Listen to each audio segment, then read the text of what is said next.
Hello and welcome to Theology Unleashed. I'm Arjuna, and this is the channel where Eastern theology meets Western skepticism. Today, I've got a stream on evolution. I've got Seth Hart on, and I've just got to make it so that I appear here too. But he's going to be talking to us about evolution.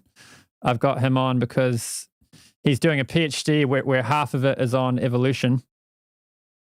Maybe I'll get him to explain a bit about it while I set up the stream. Yeah, am I coming through all right? Yeah, your sound's coming through. Great. Yeah, so my PhD, so I started, and I'm repping today at Oxford, working with Alistair McGrath on the idea that evolutionary theory and theistic presupposes a certain theistic framework, especially with regards to how it employs teleological explanation. So that's a real complex way of saying that I have to look at the philosophy of biology, particularly the philosophy of evolutionary theory, within the context of its theistic background. So because of that, I spent the past few years studying the background of evolutionary theory. Cool. So we're going to be, so I think this is interesting because I've got someone who believes in evolution himself, who's going to be debunking or pointing out inaccuracies and bad arguments for evolution on the popular level. So we're going to be focusing on a couple videos from Aron Ra. So by no means are we trying to steel man arguments for evolution here. We're just trying to pick out some bad arguments and clear up some inaccuracies. And at some point, we'll talk about the demarcation problem, which also comes up in these debates. And if we have time, maybe we'll discuss what good evidence for evolution would look like, or what Seth sees as good evidence. So should we jump right into the video clips? Yeah, you mind if I say a couple words on them real quick? Yeah, so this came about just as a dialogue between Arjuna and I, where even though we disagree on quite a few of the particulars, we both heartily agree that Aron Ra's presentation of evolution is quite often out of date, inaccurate, and which for a popularizer, that's not uncommon. But the sort of devotion that both he and I have seen from the fans and how he employs it calls for some sort of feedback. So yeah, I picked out. I went through dozens of hours of his videos, and I ended up picking 3, and not even the whole videos, but just to give a sort of splice, a small splice of an idea. Yeah, before I guess we jump into the video, you want me to introduce this first video, give a little background on it? Yeah, sure. Okay, so the first one is it's a video called Evolutionary Predictions. So in this video, Aron Ra, what he was attempting to do is talk about how evolutionary theory is predictive, Darwinism in particular, although I know he doesn't like the term. It is used in academia. He's wrong. He has an entire video devoted to that. That's completely inaccurate. Darwinism is predictive in a way that creation or intelligent design theory is not. So that's just a simple background to the video, not getting into the arguments yet. So I play the first clip. Yeah. When formulating an hypothesis, it should be testable both ways. That was the first one. So that was a very short clip. We can pause it there. The reason I wanted to bring out that clip, as soon as I heard that, I mean, it's less than a minute into the video, is that immediately shows that he doesn't understand the basic controversies going on within the philosophy of science. When formulating a hypothesis, it should be testable both ways. So this isn't just saying this is how scientists operate. He's giving a prescriptive normative statement about how science ought to be done. The problem is that no science is done quite like that. The idea that it should be testable both ways, I'll be frank, I don't know of a single philosopher of science, and I've read on this for years, who maintains this position. Maybe there are some. I've never heard this. More often than not, it's either one or the other. So there is, it's either falsification, a theory is scientific, or sorry, a hypothesis is scientific if it is falsifiable, if it makes some sort of bold prediction about the world that can be falsified. And that comes from Karl Popper, who wanted to distinguish a legitimate scientific theory, a legitimate scientific hypothesis, from things that were coming out from Marxists and Freudians, who it just seemed like everything seemed to be able to verify their hypotheses. You know, if one thing happened, it would prove their hypotheses. If another thing happened, it would equally prove it. So verificationism, Karl Popper wasn't impressed with verificationism. So he went with falsificationism. He says what makes a hypothesis bold is being falsified. And that's sort of the prevailing paradigm that most scientists work under. It's not that it's testable both ways, but that it's falsifiable. That's usually what scientists work with, is falsificationism. There was earlier in the last century, verificationist principle, which went the other way, which is things should be verifiable. Statements are only meaningful if they're verified empirically. That's a whole different branch, but they didn't go with the falsification principle. They're sort of the flip side to that. And there is one other one, confirmation holism. This comes from W.V.O. Quine. We don't have to get into that, but that is neither here nor there. As far as it goes, basically the whole point is that just from the very get-go, Aron shows that he doesn't understand how scientific hypotheses work. And to give you one illustration, I'd like to just throw this out as a scientific hypothesis that is neither verifiable nor falsifiable, and that is all metals are dissolvable in some type of acid. That seems like a scientific hypothesis, that all metals dissolve in some form of acid. The problem is you can't verify that, because you never know if there might be some undiscovered metal out there. There could always be another metal that you haven't discovered that doesn't dissolve in acid. It also seems that you can't falsify that, because there could always be another acid out there that you haven't tried. And so that's a scientific hypothesis that is testable in neither way. And so without getting into the nitty-gritty details, that's just to show immediately that but when he says that hypotheses should be testable in both ways, it's easy to come up with these illustrations of scientific hypotheses that are testable neither way. So what does both ways mean? Both ways. Sorry for should have given context to that. By both ways, it means either verifiable, so there is such thing as a blue duck. I go out, I verify that when I see a blue duck. Or falsifiable, which is there is a blue duck in the pond. I go out, measure the entire pond. There's no blue duck in it. That's a falsifiable hypothesis. That's what we mean by both ways. Like, so prove it or disprove it. Yeah, essentially. Right. Okay. You ready for the next clip? Yeah, absolutely.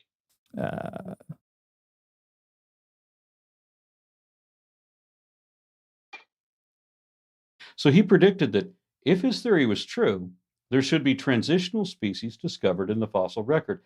And since then, scientists have found hundreds and hundreds of them, with some of those lineages now essentially complete.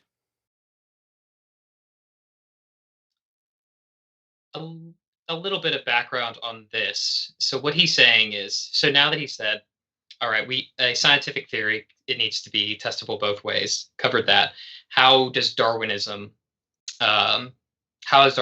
meet that standard? And he gives the illustration of transitional fossils, to which he says that hundreds have been found and some lineages now essentially complete. Unfortunately, that's a misrepresentation of the evidence.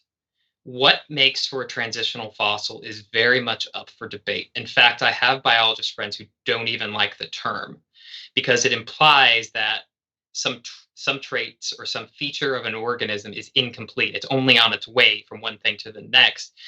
But virtually always these transitional forms are completely functional. So an illustration he uses later is Archaeopteryx had claws on its wings.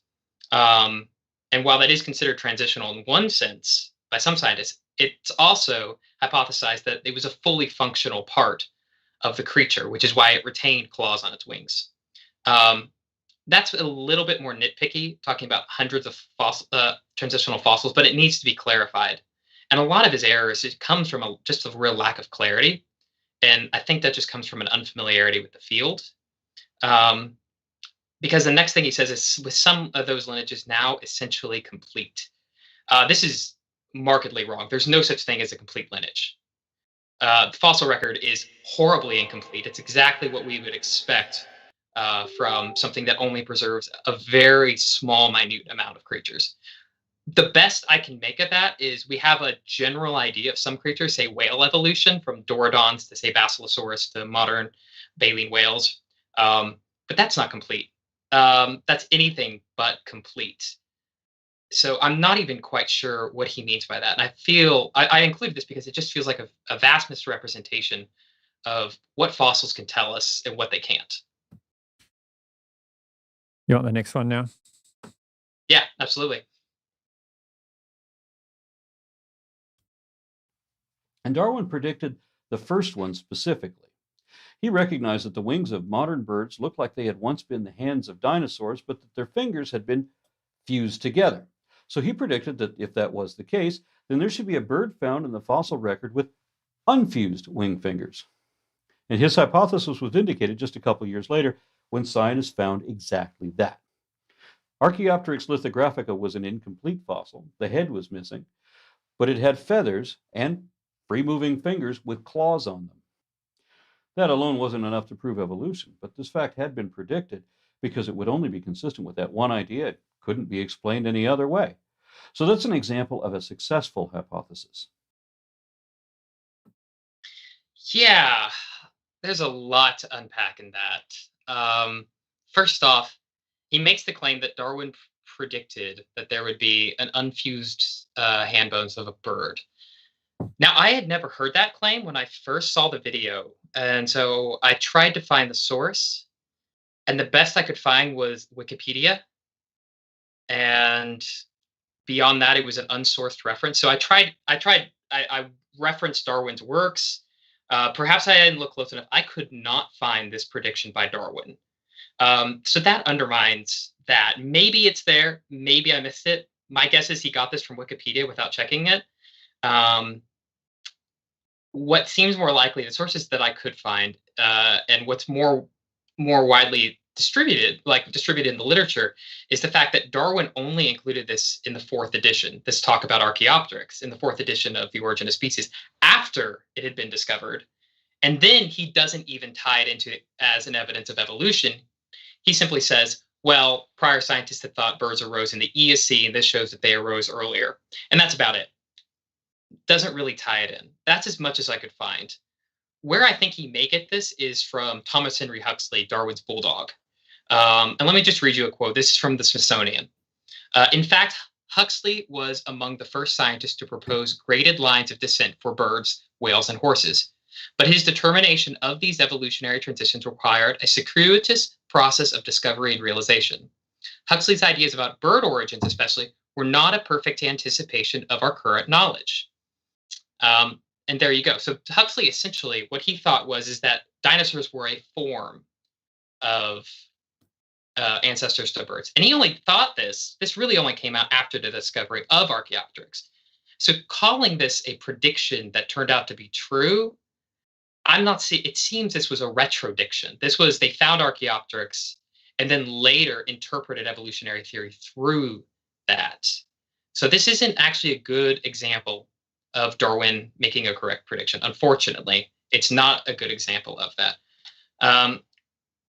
What's also kind of interesting about that is even among evolutionists itself, this wasn't widely accepted. So another famous paleontologist, Harry Seeley, he argued that the analogies that you see between Archaeopteryx, the bird that he referenced, and dinosaurs was just an example of convergent evolution. So what I think is real funny about that is that evolutionary theory would have predicted both, that it was a descendant of the dinosaur and that it wasn't a descendant of dinosaurs. So I don't think that using this as an example, I do actually think Archaeopteryx is an example that we could go back to, but not in the way that Aron Ra is proposing it. He's sort of constructing a false history, at least it appears like, to where Archaeopteryx was a predicted life form, which was discovered a couple years later, therefore confirming that Darwin was right all along, which doesn't seem to be the case. Oh, that was I thought it was an argument from Aron Ra. I was trying to remember. It was James Fodor that was arguing if your theory predicts, too many things, then it predicts nothing. Yeah, and what's really interesting is even Huxley's prediction was partly wrong, as that quotation said. So what Huxley thought, there was a dinosaur. So some people may know dinosaurs are divided between ornithischians, the bird-hipped dinosaurs, and the saurischians, which are the lizard-hipped. Can you guess which one of those two modern-day birds are thought to come from? The lizard-hipped, not the bird-hipped dinosaurs.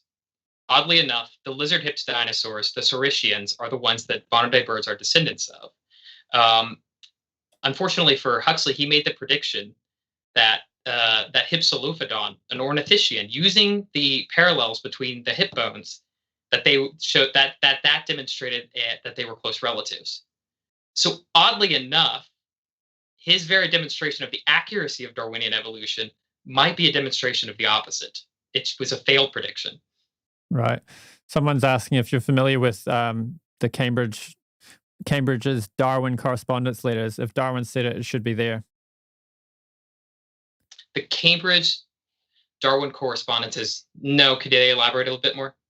It is. He can throw another comment down. We can come back to that. Okay. You want the next clip? Yes. Oh, yeah. Now let's talk about one that failed. One of Darwin's many critics was a professor considered to be the leading authority in the world of that time. Sir Richard Owen said that a bird with fingers wasn't important. He said that didn't mean anything. A bird is still a bird no matter how much it looks like a dinosaur. Owen didn't accept evolution. He thought that new species were deliberately created somehow, according to an archetypal design like a master blueprint. He thought that birds were developed by an intelligent designer as an upgrade to a schematic template for pterosaurs. So Owen thought that birds were based on pterosaurs rather than evolving from dinosaurs. He refused to believe that birds were ever even related to dinosaurs and that they shouldn't have any traits that were like dinosaurs. Yeah. Again, there's a lot to unpack there. Number one, he says that Owen didn't accept evolution, which if he had consulted Wikipedia even, because I double checked, because I mean, anyone who's taken a biology class, the history of biology class, one of the first things you learn is that Owen did accept evolution. He didn't accept Darwinism, but he did accept evolution. He thought that the evolution of life forms was far more complex, which getting up to today with the extended evolutionary synthesis and things like evo-devo, evolutionary development, he's actually been called a precursor of the thought of evolutionary development. So in a lot of ways, Owen was right. And I hate to say it, Aron Ra is just completely wrong that he says he didn't accept evolution. Now he says, what he does say, and he's about half right on this, is that he thinks that God made them based on some sort of structure. On some sort of archetypal plan. Well, that is true. So, and this is you can look at this in some of Stephen Jay Gould's work. Back in the middle of the 19th century and before, going back all the way into the 18th century and the formation of the field of biology, there was an argument between what were called the functionalists and the formalists, which was, how do we regard creatures? Do we regard them as a sort of aggregate of certain functions, which is like birds are wings that fly, beaks that eat. So it's a bunch of functional things put together. Or do we give priority to the parts over the whole? And that was actually William Paley. William Paley belonged to that school along with Darwin. So Paley and Darwin were actually much closer biological we usually think of them as opposites, but they actually were part of the same school, which was the functionalist school. Owen was part of the formalist school, which didn't die out for another 50, 60 years. And there's actually still some adherents today, like Stuart Kaufman. Which is the idea that, no, we need to think of the organism as a whole primarily, that there is an archetypal plan and that evolution must operate within that. And that's, like I said, that still has some advocates today. It's seeing a bit of a renaissance, not much, but that is not the same thing as intelligent design and creationism. And Aron Ra just seems to be completely unaware of this. He thinks that Owen was a theist, and so was Darwin at the time of writing The Origin of Species. Well, of course, he later became agnostic. But Owen was a theist. But this archetypal plan, this wasn't the same thing as a God intentionally coming in and designing things. And he just doesn't seem to understand that. Is that kind of like the idea that God used evolution and nudged it along here and there? Yeah, I think both sides could say that. The formalists would say that there's a sort of, I don't know if you've worked much in Platonism, but there's this sort of overarching sort of intelligibility form that sort of imposes itself on the world. So if you're going to understand how creatures evolve, you're going to have to understand how these forms act as a cause in and of themselves, which restrict and perhaps direct matter in ways that you can't just explain with natural selection. So for instance, A real easy illustration of this is if you're going to swim, you need a flipper. There's a form already out there, which is why virtually, ichthyosaurs, dolphins, and fish all seem to have the same structure. So, Owen rejected Darwinism. Does that mean he didn't accept the mutation selection mechanism, or this was prior to that coming about? What exactly was he rejecting? Yeah, so even Darwin didn't talk so much about mutation. Unfortunate facts that I don't see Rob to address much is that Darwin is also a Lamarckian. Natural selection can explain the survival of the fittest, but it can't explain the arrival of the fittest, which is where mutations come in. But that wasn't added in until decades after his death. You have to explain Lamarckianism. Okay, yeah, Lamarckianism is the idea. So that it's also called the inheritance of acquired characteristics, which is the idea that suppose there's a horse, a prehistoric horse that wants to reach the higher plants. All the best leaves and fruits are too high for a tree. So it stretches out its neck so that over and over its life, its neck gets longer and longer and longer. So when it has kids, those characteristics that it acquired are passed on to its kids. And its kid does the same thing. Right. Over generations, and finally you get a giraffe. Okay, so that's kind of like what today has morphed into epigenetics. Epigenetics has been called neo-Lamarckian. Yeah. Right, and then so what Darwin proposed was based on selective breeding, which then got morphed into the mutation selection mechanism. Yeah, because you still needed a mechanism for explaining the novelty. Right. Because all natural selection doesn't explain where the new stuff comes from. It just explains why the stuff that already exists, why certain features have higher level proliferate, why there's differential reproduction, why some survive and some don't, essentially. So Darwin used Lamarckianism to explain the arrival of new features, and then the natural selection to explain the proliferation of those new features. Right. So he thought his theory was compatible with Lamarckianism. And what is it? Which it is. And what is it that Owen was rejecting? Owen thought there was many more ideas. So part of what Owen emphasized is the developmental process. So he thought that back in the day that Owen thought that a creature that survived in the womb for too long, overly developed, could actually have greater levels of development than a creature that did not. So he had, and then there's other things. He had about 6 or 7 different mechanisms that he proposed, so that he thought natural selection might be a part of it, but he thought that these other elements were more pronounced in it, that these developmental features were more pronounced. And evolutionary development has actually helped to confirm that. Right. So he had some ideas that actually turned out to be true, which were in some ways in contention with Darwin, but he didn't reject common descent.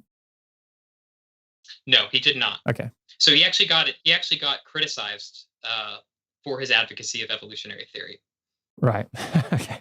It's funny when people get criticized for doing the exact thing that they're not doing, eh? Yeah. Okay. Next clip. So Darwin's idea has always had lots of enemies, and they were making predictions too, but all of them have failed. For example, was that it? We cut him off right there because did you catch that? Darwin's enemies were making predictions, but all of them have failed. Now, what we just established is that if for something to be scientific, it should be testable both ways. It should be confirmable or falsifiable. That's what he said at the beginning of the video. And then he just said, Darwin's enemies, which by that he means the creationists, the one like Richard Owen, unfortunately. Wait, he said, let's just hear it. When formulating an hypothesis, it should be testable both ways. Okay. There you go. Just for effect. Darwin's enemies were making predictions too, but all of them failed. So that is an implicit admission that creation science and ID theory is scientific. Right. Unfortunately, yeah. What he started out with and what he ended up with is probably not where he wanted to be. It's kind of like that thing you do when you're trying to argue against something and you really don't care how you argue against it. You'll just use any and every argument you possibly can, even if some of your arguments are inconsistent with some of your other arguments. Yeah, unfortunately, that's about half of what I get from these videos. especially the response videos, he'll pause and then he'll critique like word usage, and it is unfortunate. It makes going through some of these videos a bit of a trudge to actually get to the meat of his arguments. Right, yeah. So this came about because I had someone on Facebook I was chatting with and debating a little, and they were offering me evidence for evolution, and they kept offering Aron Ra videos. I'm like, Aron Ra cannot be given good evidence for evolution. Like, I'm sure there's some good evidence out there, and I would like to look at it. People have recommended books to me, and I just haven't got around to studying them. So I'm sure, there's way better arguments to this, but this person kept insisting, no, Aron Ra's made it really simple and accessible, and he's got good arguments. I'm like, that can't be true. And then Seth jumped in, and they had some back and forth, and my theory was proven correct that Aron Ra's arguments are bad by someone who himself believes in evolution. Yeah, I remember that conversation. I pointed out, I said, so I've watched the first 2 minutes and I found 6 errors. And they're like, well, prove it. So I listed 7. Rewatched it again and listed 7. Yeah, it didn't go well. It was funny because you gave a little summary at the end, and you're just like, oh, popular level stuff doesn't need to be accurate. It's like, well, earlier you were asking me for the inaccuracies, and now you're acknowledging that there's some inaccuracies there and just saying that it's all right. Yeah.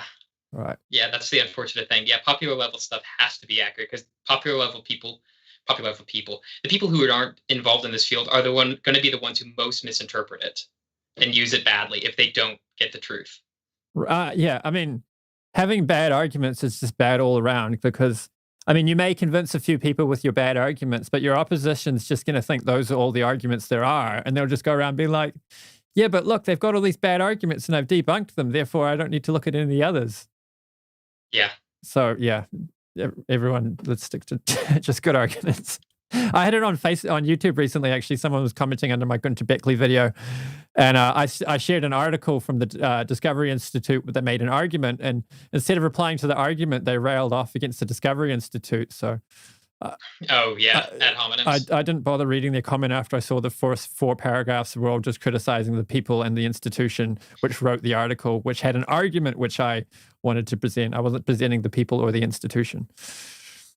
So this is going to be a dividing point, but you might appreciate this. Is I obviously go to a lot of these conferences on science and religion. Of course, there's quite a bit of ID stuff, virtually universally, obviously against ID theory. But I've kind of taken to be the thorn in the paw of people there, because quite often I honestly have yet to be a part of one that hasn't strawmanned their arguments. So I often like to point out, yeah, that's not what Behe thinks. Yeah, that's he doesn't think the eye is irreducibly complex. Yeah, ID doesn't say that God is the creator. And I mean, if and the reason is not because I'm somehow a closet ID theorist. Obviously not. My entire PhD thesis is a defense of Darwinism. It's because if the best way to allow your opponent to succeed is not by treating them seriously. It makes you look like the unintellectual one. Yeah. Anyone who weighs these arguments between ID, how seriously ID theory treats evolutionary theory, and how evolutionary theorists work, and how well evolutionary theorists treat ID theory, it really is night and day, and that's unfortunate. I hate that. I really do hate that, but that's my honest opinion. Yeah, it's really unfortunate that the argument is often given that the debate's been happened and it's been settled, therefore we don't need to have the debate anymore. Which is just kind of a lame excuse to not contend with opposition to your views. And it's non-scientific. Next clip. Yeah. They said that a transitional species should be like a half crocodile, half duck, a crocoduck. Darwin had already explained why we should not find something like this, but now we're talking about people who don't know how evolution works. Scientists have actually found many of the intermediate species connecting crocodilians and birds to a common ancestor, but amusingly, they also found Anatasuchus, whose name means duck crocodile. And they figured out that the giant Spinosaurus lived a lifestyle that was effectively half duck, half crocodile.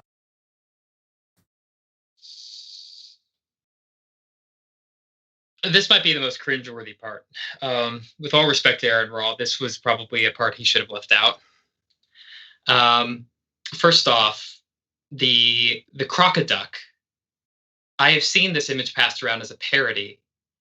I'm not sure any major organization, young Earth creationists, old Earth creationists, ID theorists, have ever offered that as a serious argument. That's a parody image that he used. So this is the case of not even a straw man. This is a straw man. So there's that. I challenge him, if he ever watches this, find a major creationist or ID organization that maintains the crocoduck. Maybe Kent Hovind, but that, I mean, give me an Answers in Genesis, give me a Discovery Institute, give me someone else. Otherwise, this is just strawman. What makes this worse is that he at least seems to imply that the Anatosuchus and the Spinosaurus were transitional forms. And yeah, that's not what they are. Bearing convergent characteristics between a crocodile and a duck. I'm not sure why he thought that these were evolutionarily mediating species between the two. So I don't even know where to begin, honestly, with that. Anatosuchus and Spinosaurus are not half duck and half crocodile. Anatosuchus is fully a crocodile. Spinosaurus is fully a dinosaur. It is neither duck nor crocodile. Should I play the next clip?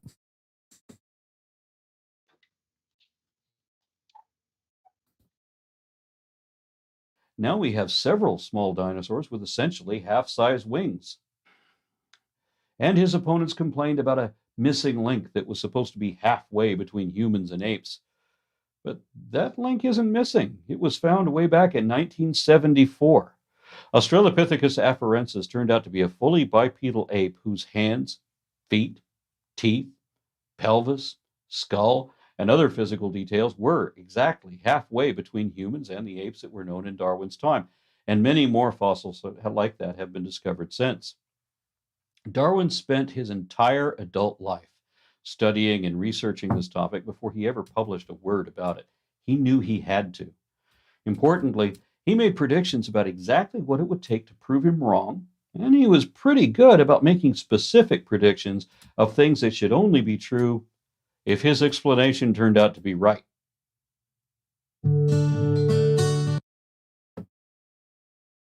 Yeah, a couple things. So I like the in contrast with the human fossils in the Australopithecine, because it stands in stark contrast to the image he used before.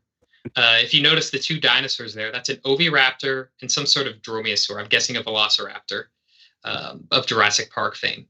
And he offers these as transitional forms. Unfortunately, that's not right. The oviraptor and the velociraptor are both from the Cretaceous, whereas Archaeopteryx, the first bird, is from the Jurassic. And if you know your geological time periods, the Jurassic precedes the Cretaceous. So birds already existed. There were full birds before these creatures existed. In fact, I do know there are some scientists who maintain these creatures are a return to land, something like what ostriches would be from flying dinosaurs. So the transition would actually be from wing back to normal arm, not from arm to wing. So oddly enough, the very two examples he used are not good examples. There actually is a real interesting difficulty right now, which is virtually all feathered dinosaurs that we have are from the Cretaceous period, whereas we do have birds from the Jurassic period. So there is a huge gap right now, and I think that's easy to explain, but that's a different thing altogether. But I would fully admit that there is a lack of transitional fossils between dinosaurs and birds. There's not a lot there. Most of the supposed transitional fossils occur after the emergence of Archaeopteryx and other early birds. So I don't think that's a good example. Now, as far as humans go, humans are an interesting case of transitions. Yeah, there are some really interesting fossils. I think Australopithecines are a real good illustration of that. There's obviously anatomical differences between Homo erectus and modern day Homo sapiens. And we could go further. The reason why I shy away from using that as too much of evidence is the amount of human fossils that have been discovered, or proto-human fossils, you could fit probably in the back of a pickup truck. There's not a lot. And the reason why it's often offered up as in evolution is because that's sort of the ultimate thing that evolutionary theory wants to do, is explain us. If you can explain us, everything else seems to dissolve away. But as far as it goes, the origins there are more incomplete than what you say have with horses and whales. And to me, those are much more convincing. And to be completely honest, the best evidence of human evolution actually comes from the genetic level, not from the fossil level. And I know he wanted to focus on what Darwin did, the predictions Darwin particularly made. But the problem is virtually all of the best evidence for evolutionary theory wasn't from Darwin. It's been discovered recently. And for much of what Darwin predicted was in fact incorrect. So if we're using Darwin as a metric and falsification as a principle, it's not going to go well for him. I think the entire video was misguided and a little misleading.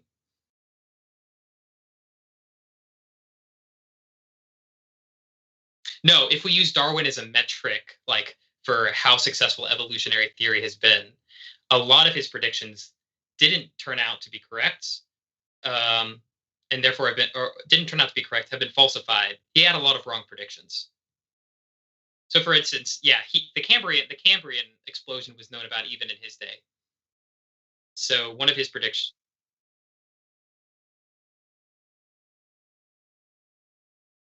Right. Yeah. So the Cambrian. So the Cambrian explosion is still a huge mystery. The work of Simon Conway Morris, who's actually a friend of mine, has really shown that there's only about a 3 to 5 million year gap in which that explosion could occur. Now, I know ID theorists quite often use that as evidence. I think there's multiple ways you could interpret that, but we could get into that later. Yeah, so we are transitioning. So I wanted to pull out one clip from another video. That was just one video. And as you could tell, we're 40 minutes into this video, which I knew would happen, and we're only through one clip. So I'm only wanting to isolate this one clip from Correcting Darwin's Critics. It's right near the beginning, but it's a claim that I saw pop up a lot, and I just wanted to pick out one.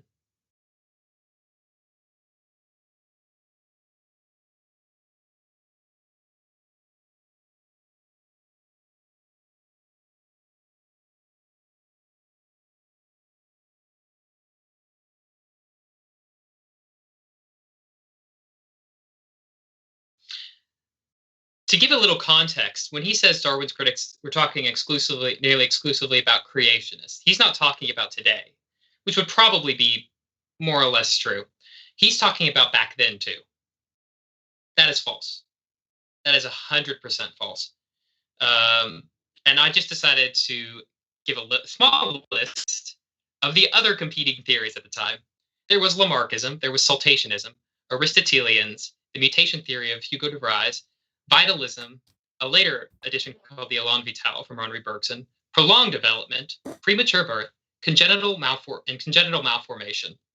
These were all competing ideas for the mechanism of evolution, not a single one of them creationist, and held to by many scientists. In fact, listen to some of his critics: George Mivart, Richard Owen, Louis Agassiz, Hugo de Vries, Batesman, Mendel, Stokes, Edward Drinker Cope, maybe the greatest American paleontologist ever, Jenkins, and even Samuel Wilberforce, the guy who went into the famous debate with Darwin's bulldog, which is commonly forwarded as a resounding defeat by against Samuel Wilberforce. Samuel Wilberforce, in the debate and in his writing, said, "I reject Darwinian theory not because I think it goes against anything in my religion. In fact, I think it's completely compatible. I reject it on scientific grounds."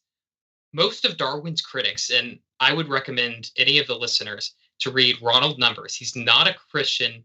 He's not religious. He's definitely not a creationist, but he is the world expert on the topic. I recommend his writings to anyone because he cuts through a lot of this false history that's forwarded by people like Ra. One of the funniest things is that the creationist opponents, Louis Agassiz, who wasn't even a Christian, was the biggest biologist to reject Darwin's theory from the get-go.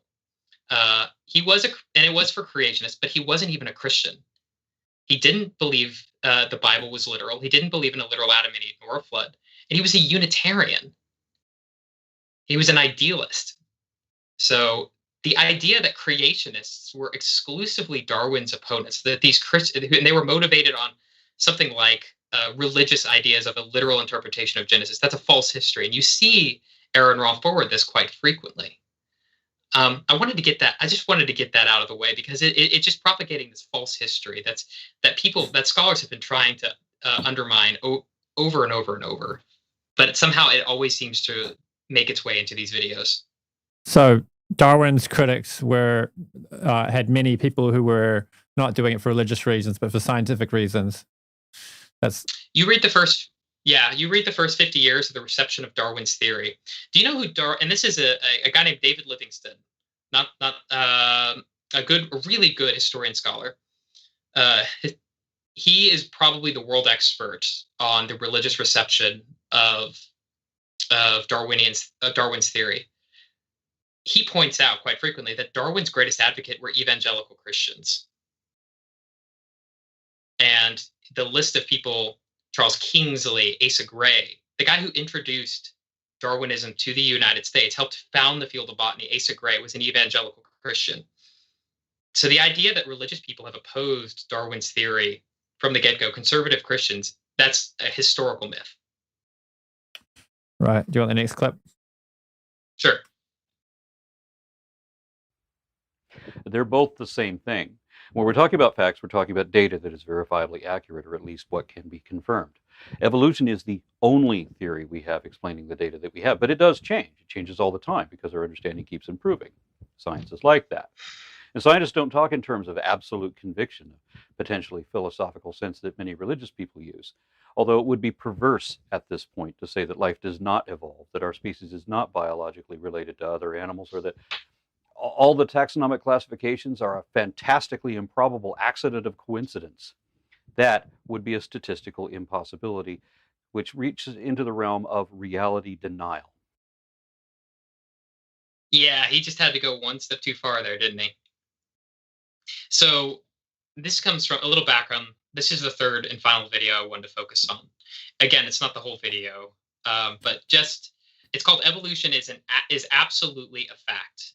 And he's responding to a Muslim creationist. It's one of those step-by-step things where he corrects wording, he corrects all these sorts of things. And I wanted to try to get at some of the things some of the more fundamental flaws. One is that if evolutionary theory weren't true, that would be a statistical impossibility close to reality denial. Now, that's either plainly wrong or just very sloppily worded. So obviously positing another explanation for the facts we have does not deny reality, because the very explanation you would have presupposes reality, that they correspond to the reality you're describing. So I'm not even sure why he said that there, but you see him forward that if you don't agree with evolutionary, that you're denying reality, which is, I've never seen him try to spell this out, but it's nearly as if reality isn't the way that I perceive it, it's not real at all. Which I'm not even sure how to parse out a statement quite so unrigorous. Well, I think the claim is that the evidence for evolution is so mountainous that in order to not accept it, it's tantamount to denying reality. Yeah, so that's what I thought too. But when you actually hear him in other debates, and maybe you've caught this too, it seems that he's even more extreme than that. That it's like he even has a video. It's like, why do evolution's critics or creationists hate reality? And the entire video is about how we're not living in that we deny reality. And obviously there's a difference between what reality is and the explanation that we forwarded to it. And it doesn't seem like he's able to quite parse those out in any sort of good way. And moreover, I think, moving on to a kind of a second point from that, he talks about the statistical impossibility. That again reveals how little he knows about how the scientific method works.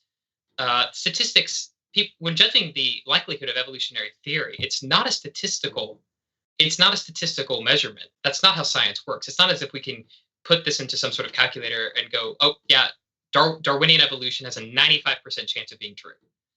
It's reasoned abductively. You look at the explanatory scope, the explanatory power, the levels of ad hocness, and you go through and you measure it out based on that. That's not a statistical thing, but he kept returning to the statistical impossibility, as if the evidence for evolution is somehow quantitative, which it's not. Oh, right. It's an abductive argument, which means an inference to the best hypothesis. So there could always come along a better explanation that we're just not aware of at the moment. Yeah, and we get into that a bit here, I think, in a couple later clips. And even the comparison between the competing hypothesis is not something you can put into numbers. Right. This is not a numbers game. That's something exclusively reserved for physics. And I shouldn't say exclusively, but it's pretty much physics. Science doesn't technically prove. It disproves. I'm glad you said technically, because that is technically correct, but not entirely. While positive proof is generally reserved for mathematics, we can still employ proof in the legal sense, being an overwhelming preponderance of evidence establishing a fact or the truth of an argument. Einstein's theories have been proved repeatedly. His theory of how gravity bends space-time meant that it would also curve light twice as far as Newton said it should.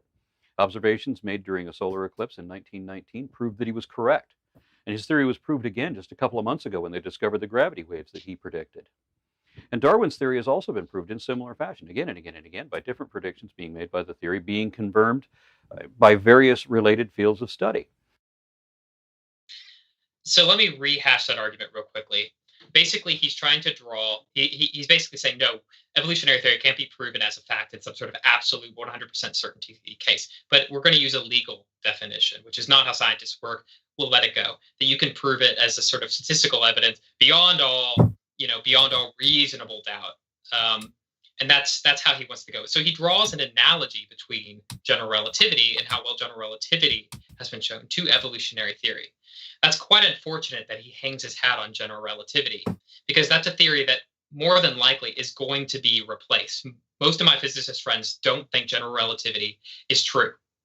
That might shock some people, but a quantum theory of gravity, some sort of theory of everything, will eventually, they're pretty convinced that will eventually subsume general relativity under some sort of more unified theory. That right now treating it as a curvature of space-time and not as as particle exchange, like the other fundamental forces, is an incorrect way of treating gravity. It treats it differently than the other fundamental forces, so therefore it's wrong. So, oddly enough, the very theory that he appeals to as an analogy for why evolution is a fact because of all the evidence supporting it, many scientists, if not most scientists, think is probably going to be replaced, is fundamentally wrong. So, all the evidence he gives for Einstein actually undermines his point. A theory can be confirmed over and over and over and over and over again and still be wrong. That's what happened to Newtonianism. Newton's theory of gravity was replaced by general relativity, even though it had over 100 years of explanatory success. And that's why Karl Popper, the guy I mentioned earlier who wanted to talk about falsificationism, wasn't convinced that confirming a hypothesis prediction actually counted in favor of its truth. And he's the most famous philosopher of science of the 20th century. Is that a hypothesis being able to accurately predict things over and over and over says nothing about whether or not it's true. Otherwise, Newton's theory should have been true because it was confirmed over and over and over. Otherwise, general relativity ought to be true, but it's very likely not to be true. So the fact that he hangs his hat on that, I think, actually undermined evolutionary theory. So this is why I included it. I think it's a bad argument. Right. Do you want the next clip? Sure.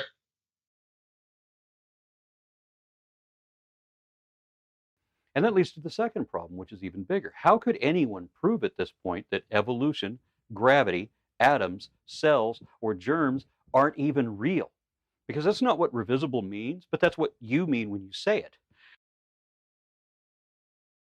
Right. So unfortunately, he also appealed to gravity and atoms. What's revisible? To revise something. Right. So basically, he says science is revisible. The creationist that he's critiquing says science is revisible. You can't hang your hat on any theory for too long because it could be revised. You open any science textbook, ideally science is always treated this way. Science is always provisional.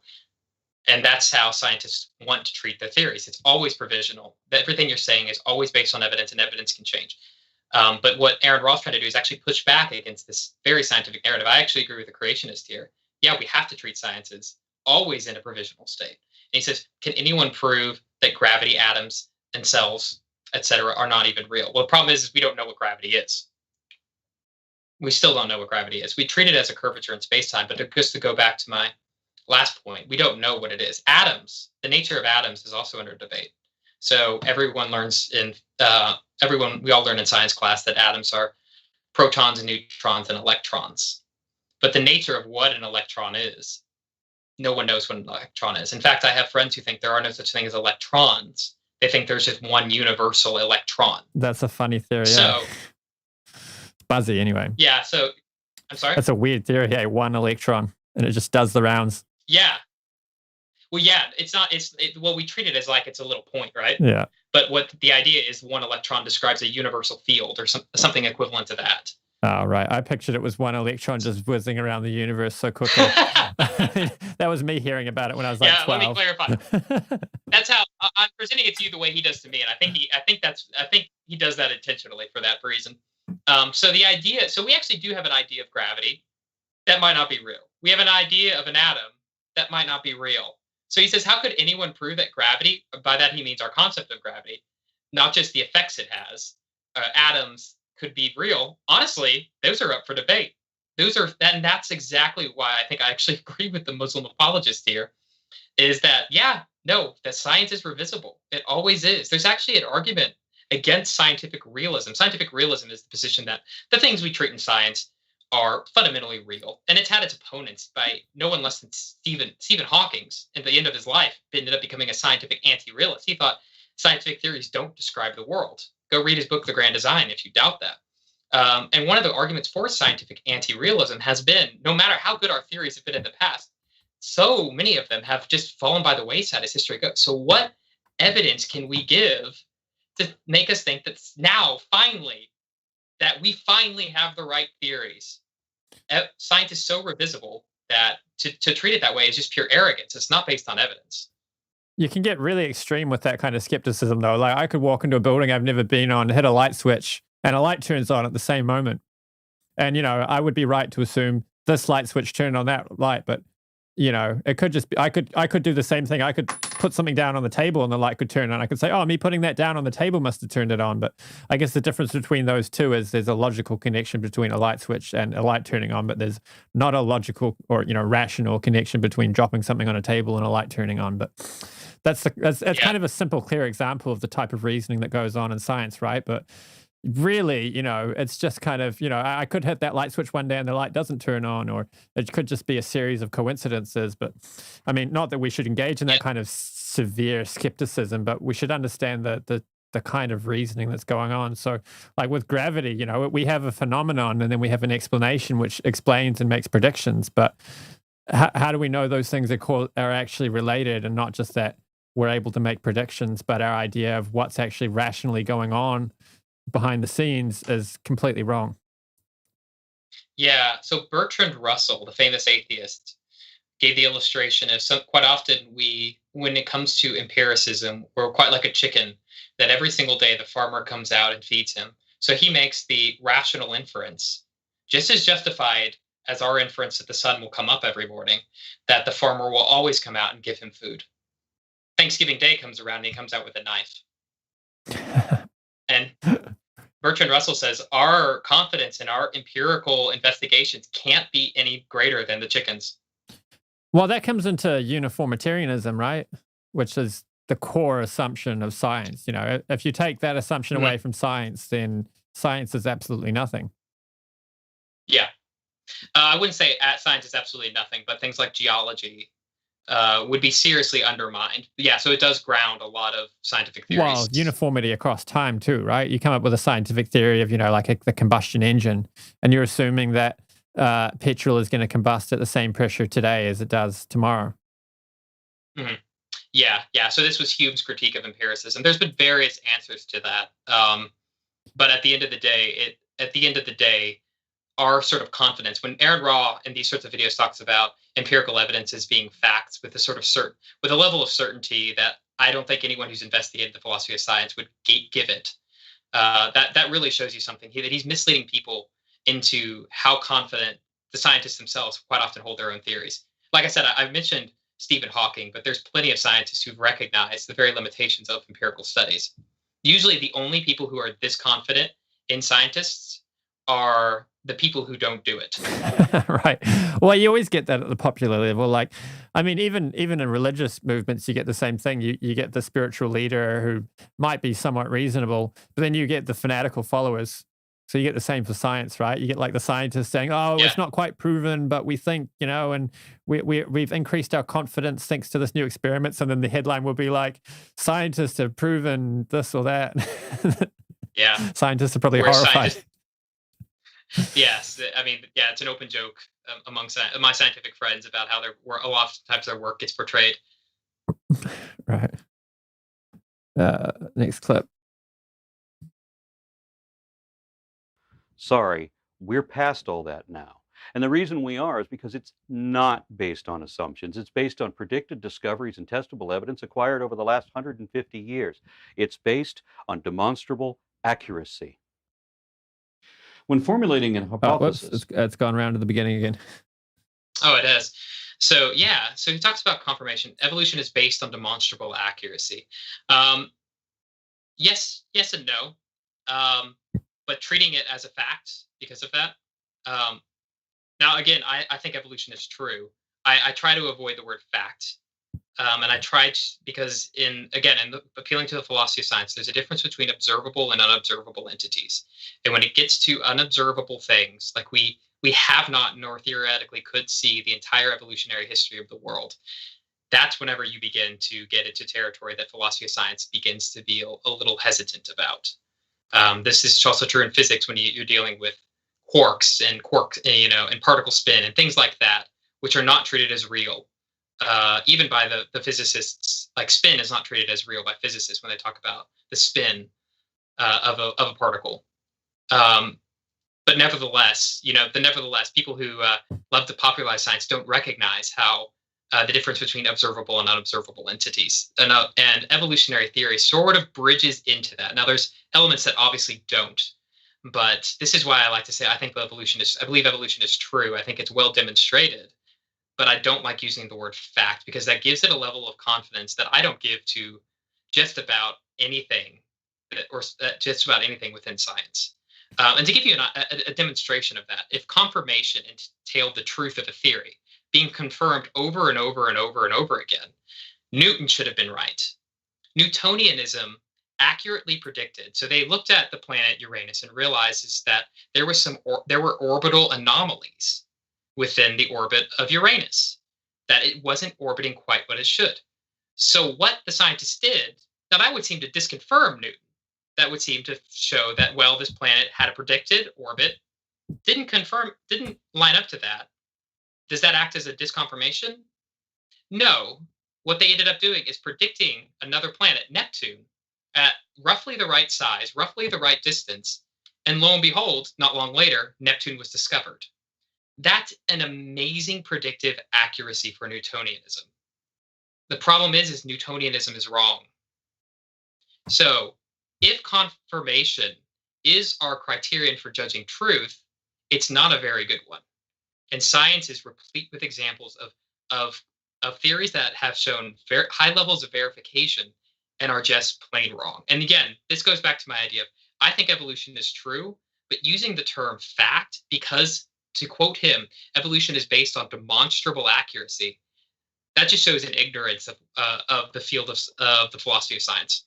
And do you mind if I throw out a few quotations from the philosophers of biology? Because I feel like some people might be thinking, I keep going back to philosophers of biology, philosophers of science, and they might be thinking, is he being accurate when he says that?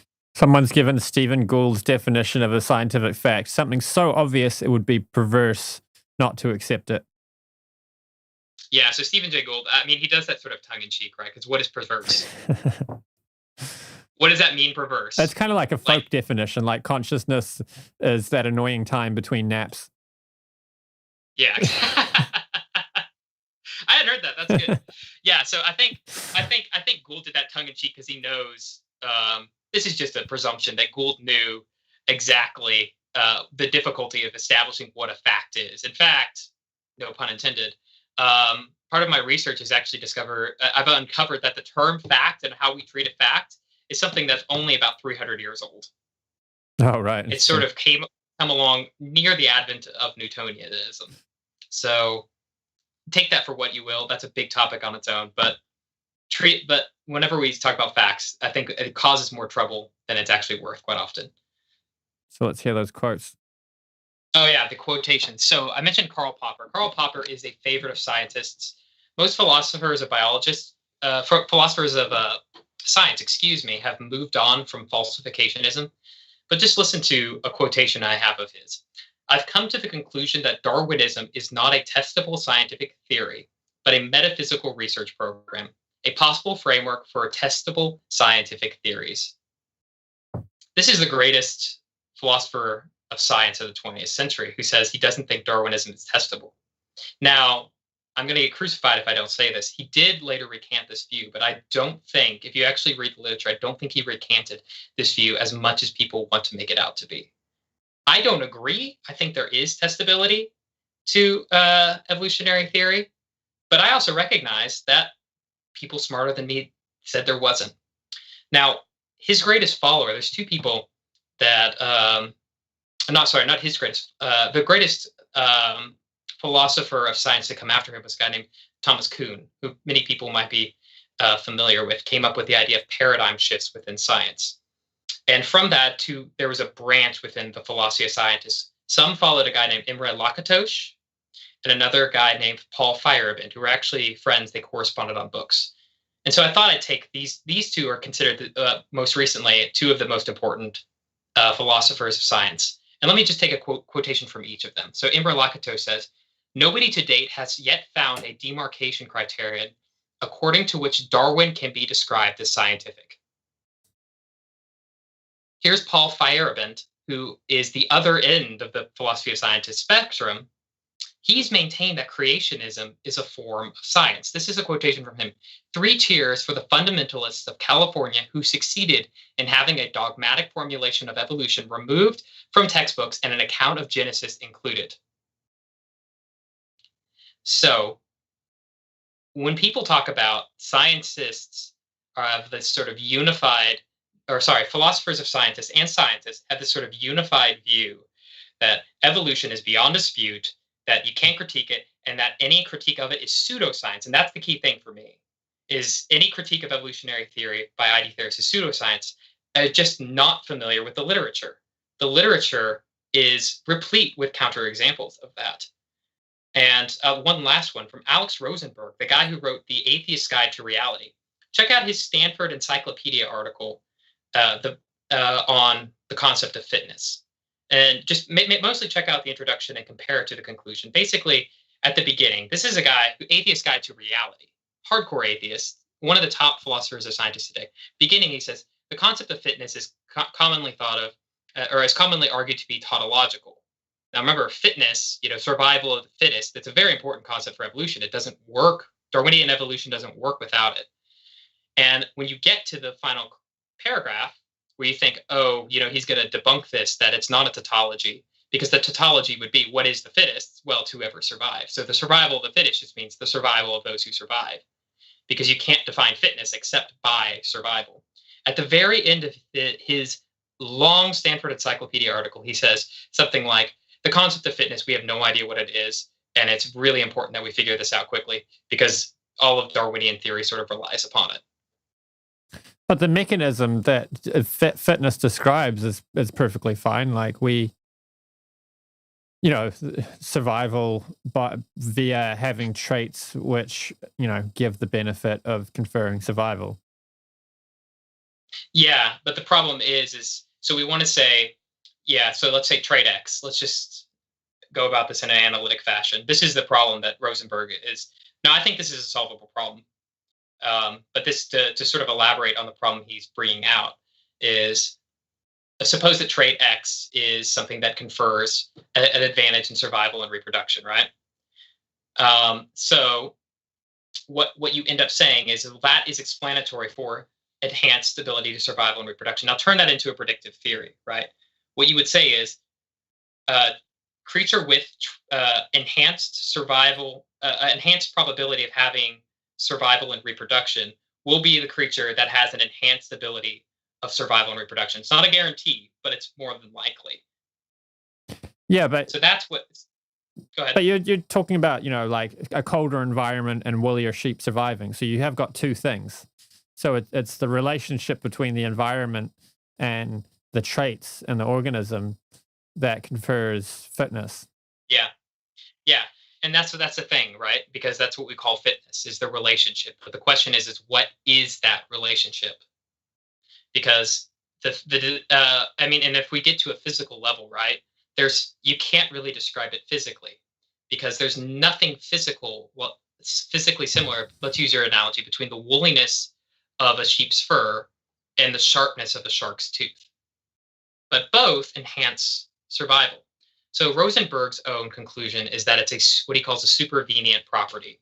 It's sort of just a property that sits on top of all these other properties in given context. A sharp teeth on a shark has a property on top of that called fitness. And and the same would go for the sheep. A sheep with woollier fur would have a property that sits on top, and that's called fitness. And that's what fitness is.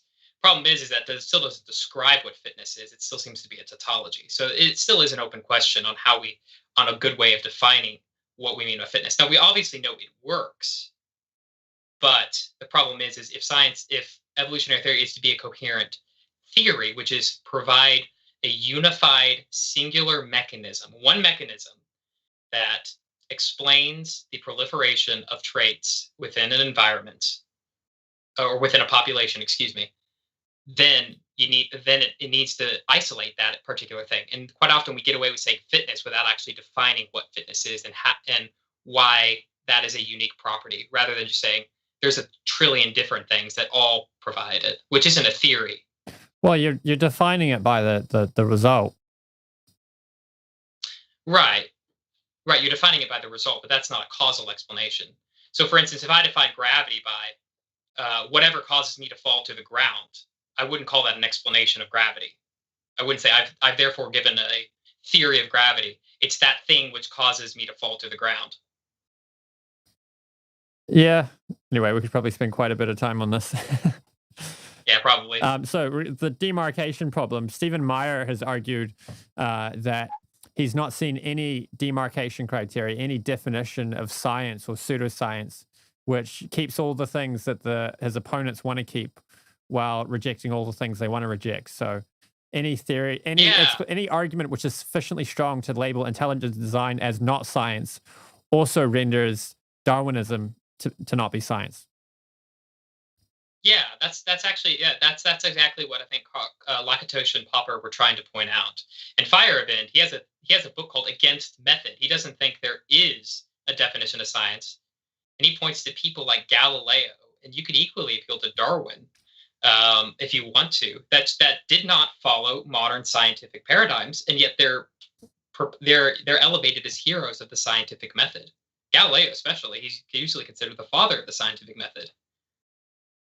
And so, yeah, the demarcation problem is absolutely a huge issue, and I don't think there is any good answer to it. Something that keeps everything you want in and everything you don't want out. So what I actually did, and I told this to you, I got Aron Ra's book because he has a book, and I wanted to see how he defined pseudoscience because I couldn't quite find it. And maybe if one of your listeners knows, I'd love to know if he ever actually delineates between what a science is and what a pseudoscience is. But I could not find it in his book, and I couldn't find it in any of the videos that I saw from him. But in his book, he uses the term pseudoscience, uses it a few times, but I couldn't. He didn't define it at all. It nearly just seems like a slur. He uses it more as a slur word. And we did talk about how he thinks hypotheses should be testable both ways, and we talked about the problems with that. So I'm not sure if he considers that the demarcation problem, or the demarcation line, the answer to the demarcation problem. But like I said, that doesn't work for every metal dissolves in some form of acid. That obviously doesn't work. So there's another spot in his book where it seems like he defines science as, and these are inconsistencies, I think, that he seems to define science as a completely natural explanation that doesn't appeal to magic. And he uses the word magic. He actually equates magic and miracles. And can you guess how he proves that magic and miracles are the same thing? He Oh, go ahead. they both involve things we don't understand. You would think he would probably work that out detailed, but no, he pulls from a bunch of free dictionaries, like freedictionary.com, puts the definitions side by side, and then points out analogies between them. Which, needless to say, that's not a very academic way of doing it, because dictionaries, and I do see this, and I'm sure you've seen this as well, using dictionaries as some sort of authoritative source for defining, whenever we're beginning an argument, defining the terms that we're using. The problem is that's not how academics works. The dictionary tells you how people use a word. It doesn't tell you an academically rigorous usage of that word. Well, it doesn't solve philosophical debates either. Yeah, no, it can't, because it's just how people use the word and how people define the word. It's meant for learning the language, and people aren't worried about philosophical refinement when they use these terms. And when I say, "Oh, it's a miracle, I got that job," that's going to make its way into the dictionary. I mean, imagine two philosophers arguing over the meaning of the word, and they're like, "Oh, I know how we can settle this," and they open up the dictionary. And, and Webster solves all problems. All right, so I've got a definition of pseudoscience for us. Do you want to see it, or were you going to say something? Yeah, go ahead. Oh, yeah, I was just going to say, so the last thing I was going to say on that. So let's just say miracles are something supernatural. That seems to be what his point was. The problem that has always been pointed out by philosophers of science is, how can you define supernatural and natural in a way that's not question begging? And by what I mean by that is, if by natural you mean the stuff that science studies, then you're basically saying that what is scientific is the stuff that science studies. And so that doesn't solve the issue. You haven't defined supernatural. So you might say, well, it's physical, but what is physical? That's a question that nobody knows, because we still don't know what it means to be physical. How do we know the physical and the mental aren't one and the same? I mean, there's people who argue that from quantum mechanics. So there's no good delineation between the natural and the supernatural, which is why that is usually dismissed as any possibility. So any possibility for solving the demarcation problem. That sounds like an answer you'd give to a 3 or 4-year-old. What science? That's what scientists do. Yeah. Oh, is that the definition? No. Oh, okay. No, here's the where is it? Here's the definition. Do you want to read it? Yeah, this guy looks familiar. I found it useful to define science as whatever fits into my presuppositions and dismiss as pseudoscientific whatever seems inconvenient for those presuppositions. And does that, I can't read quite. Does that make sense? It's okay if it doesn't, because I'll just ignore you. So those who don't know, that is my brother-in-law, recent graduate of Cambridge. Yeah, I thought that was awesome. I think that there's some accuracy to it, that people just use pseudoscience as an invective against anything they don't like, and the things they do like, they call science. Yeah, so there is a book, and I wanted to make sure I recommended it. Peter Harrison's The Territories of Science and Religion. Check it out if you haven't already. It is a fantastic. It goes through the whole history. He's a historian of science, and it goes through the whole history to show the line between evolution and religion is so blurred as to be incomprehensible. And it's kind of funny, because within academia, probably the two most difficult terms to define are science and religion. Science being one, religion obviously being the other. It's next to impossible to keep everything you want in to that category and exclude everything you don't want. The definition of science that I think is useful is reliable means of acquiring knowledge and producing results. Yeah. And that would include, you could probably throw philosophy into that. You could throw mathematics into that.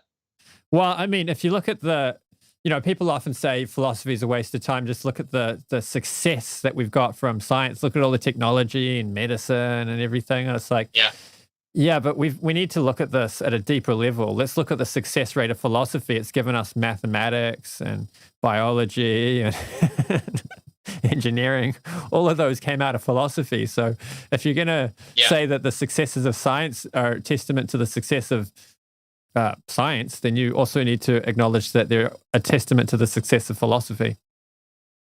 Yeah. And I will say that it depends on how you define success. Normally, what people mean by look at the success of science. Well, what do you mean by success? Well, scientific success, the advance in technology, right? So it's kind of like, look at technology because technology has been successful. Well, I could just say, look at philosophy. It's been philosophically successful. Right. Well, I mean, they're talking about things that have actually like reduced the amount of we've reduced infant mortality. We've reduced, hospital deaths, like people are living longer, people are getting better quality food. Well, maybe they're not getting better quality food, but at least less people are going hungry. And so you could probably say this. Yeah, you could probably say the same thing for, say, the religion, right? I mean, the original hospitals in the West, at least, were founded by Christians. So, well, it's described in the Bhagavatam that when Prithu Maharaj was ruling the earth, that he was so saintly in his leadership that the earth produced food grains without anyone needing to work the land. That sounds nice. Yeah, I mean, of course, you have to accept that the scripture is telling a history, and people might not want to accept that. But, if we're going to, have we tested it? Let's test it. Let's get a really saintly king and run the whole world in a really saintly way and see if it happens. Like, well, nobody's prepared to test that, are they? Because they'd rather just eat a steak or, watch TV or.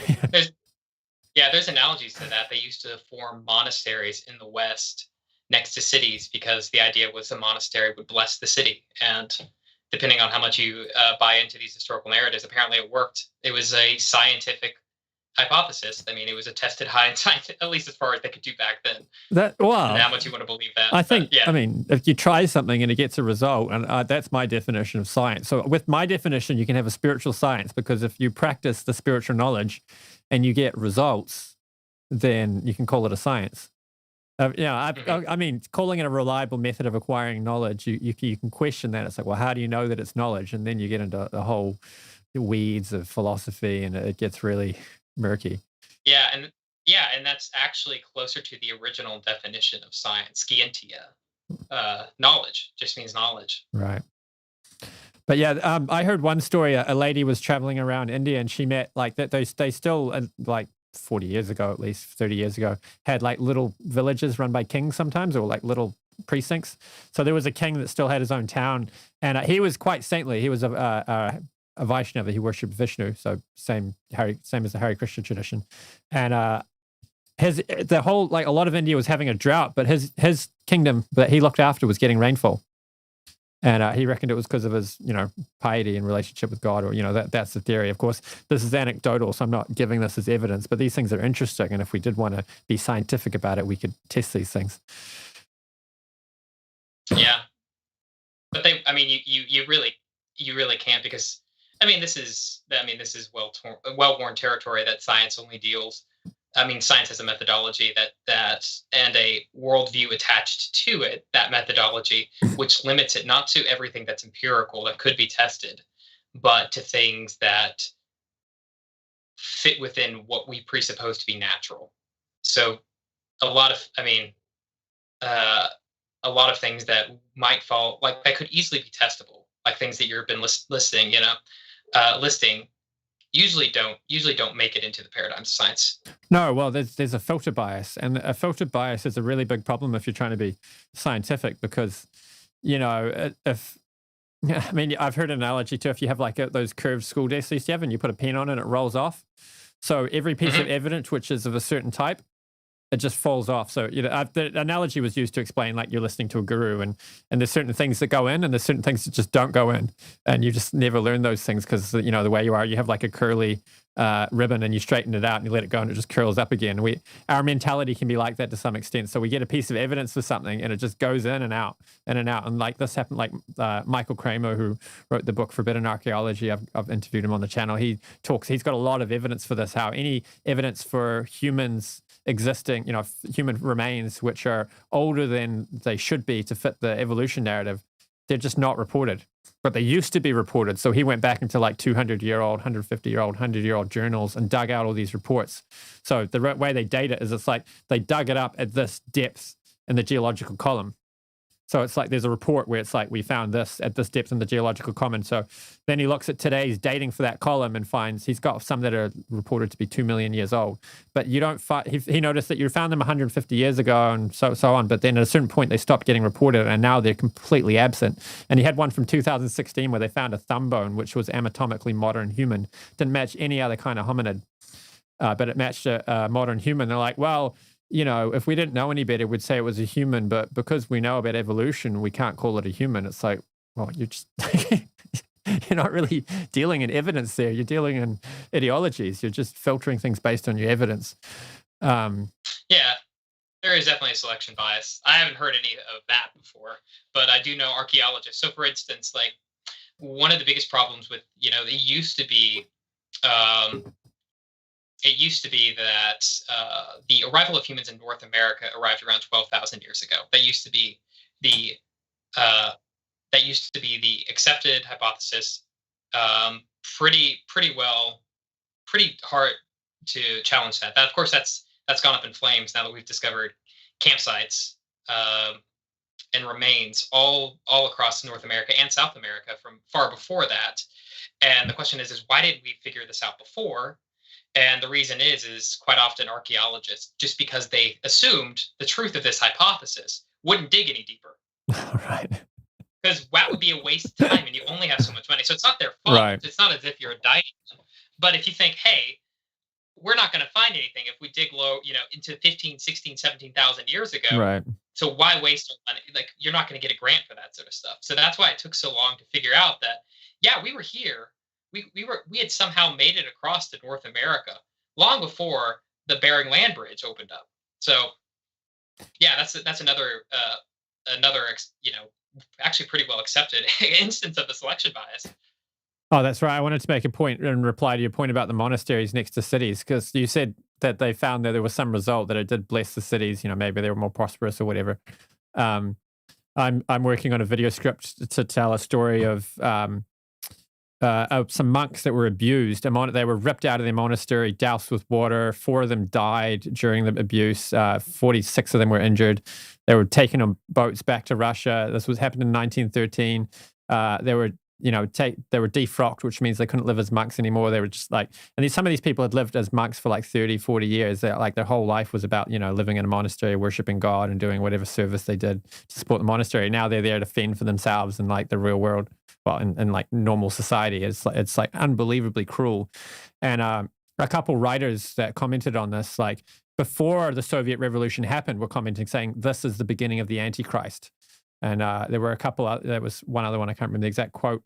And then the ruler of Russia at the time when that happened was murdered like 5 years later, and the whole country descended into a communist dictatorship. And so some people looking back on that, they mystically connect the descent into communist dictatorship to the way these monks were abused so violently.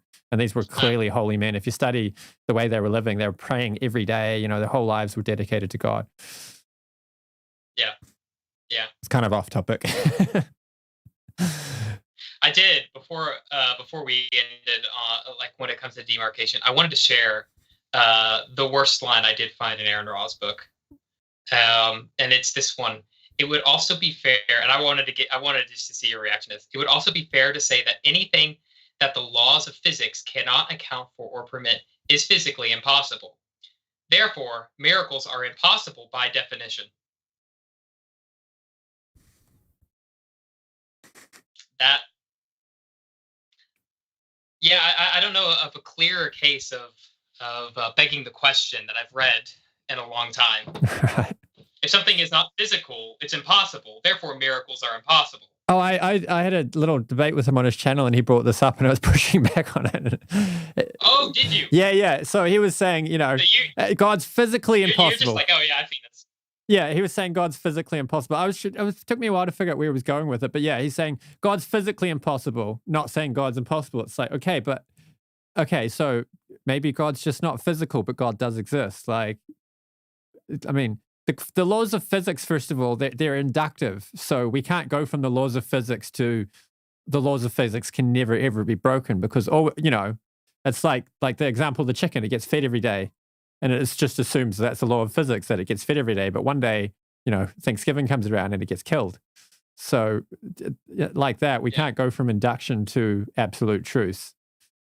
Yeah. If we wanted to say God, the only way you can say God's impossible is to say that he's logically incoherent.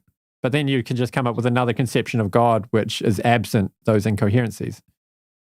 The only thing I can think of is he does that for rhetorical effect, right? To say something's physically impossible. We use that all the time as a sort of, like the same reason I think he used the term magic. Yeah, so even if magic and miracles did for some reason mean the same thing, which they don't, the reason he wants to call it magic is only for the connotation of magic, right? Oh, you believe in magic, right? And I think that's the same thing with him wanting to use physically impossible, because all you're saying there is God is not physical. If God exists, he can't be a physical object, and that's all that's being said. And that's not a controversial claim. Yeah. That bears no weight on the claim. Well, you're just defining the laws of physics in a way where they only describe a segment of reality. So it's like, okay, so God doesn't exist in this little corner of, this little corner of reality doesn't permit if this was all that there was, then we wouldn't have a supreme deity. But we don't know that reality is just that small. There could be more features of reality beyond that. So if they want to define science in such a narrow way, then it's like, okay, well, I'm interested in what's true. I'm not interested in what is true and fits inside your little box. Yeah, and going back to philosophy of science, the idea what a law is, because that's really important. The deductive nomenological model is usually considered the method. Deductive nomenological, obviously it's another $5 word, but basically they think that you have to have laws. Quite often scientists, based on the work of Carl Hempel, think that you have to have laws in order to have a full scientific explanation. You appeal to a law, show that this is a particular instance of the law, and therefore you've explained the phenomenon. All ducks are black. That's not true, but let's just say it is. All ducks are black. I don't know why that was the first thing to come to my head. And then I see a duck, therefore this duck is black. That's a sort of, you appeal to a law, you find a particular instantiation, and therefore you can explain it. There's that necessity there. It's a deductive argument, but it still is empirical because you're appealing to an empirical fact. So that's how they want to use laws. The problem in the philosophy of science is we don't know what a law is. And there's quite a few philosophers of science who want to get rid of it because they see this as metaphysical baggage from theism, which I think is hilarious that Aron Ra appeals to, because what we obviously, exactly what you're pointing out, is we can't know these things are truly law-like, that they apply always and forever, unless there's we have some sort of guarantee. And how they originally formulated is we know they're guaranteed because they came from an unchanging God. That's how we can use them and treat them as absolute unchanging laws, rather than just generalizations of everything we've observed so far seems to happen this way. You can't make that jump to a law no matter how many times you observe it. It's just a generalization of your experience.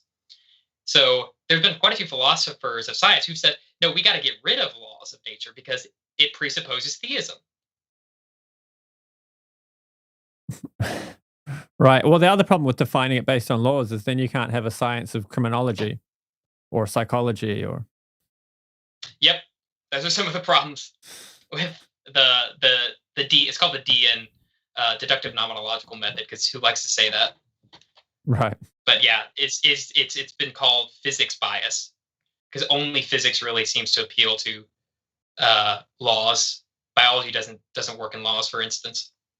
Well, they try to boil psychology down to laws, but then you're kind of sucking all the psychology out of it and just turning it into neuroscience.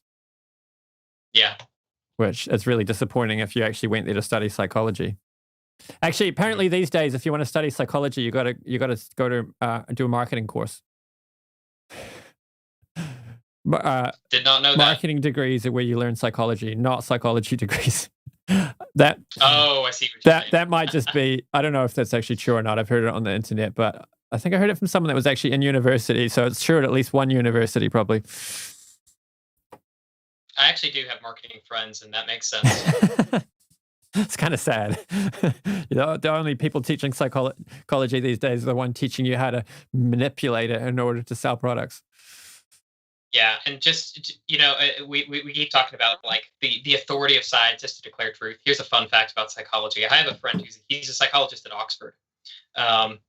And he made me aware of what's called the replication problem in psychology. I think you might be aware of this, which is that they've recently discovered that, and this is the way he frames it because there's different studies that give different numbers, but about half of all studies in top journals of psychology are not replicable, which means when they did it again, turns out they couldn't reproduce the results, which means half of psychology, what was taken as, pretty much like established facts in the field, upon replication, turns out not to be the case.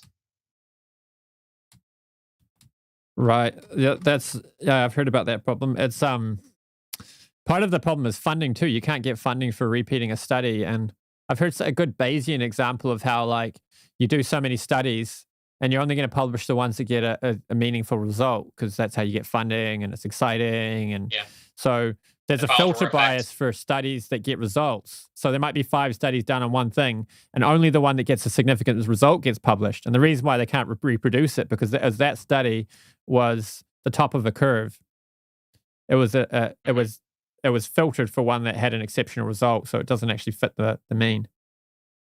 Yeah, you want to publish something that isn't negative. In fact, journals usually only want you to publish that. So you might have 10 results.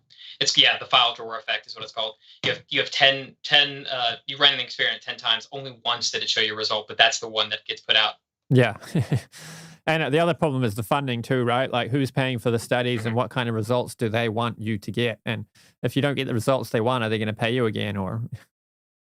Yeah, there's an expectation bias, which we're slowly, by we, I mean scientists, I shouldn't group myself in there, but scientists are slowly beginning to realize, which is, so there's this well-known, I believe it was Harvard experiment where they took two groups of mice and they gave them to the master's PhD students and said, we want you to run this.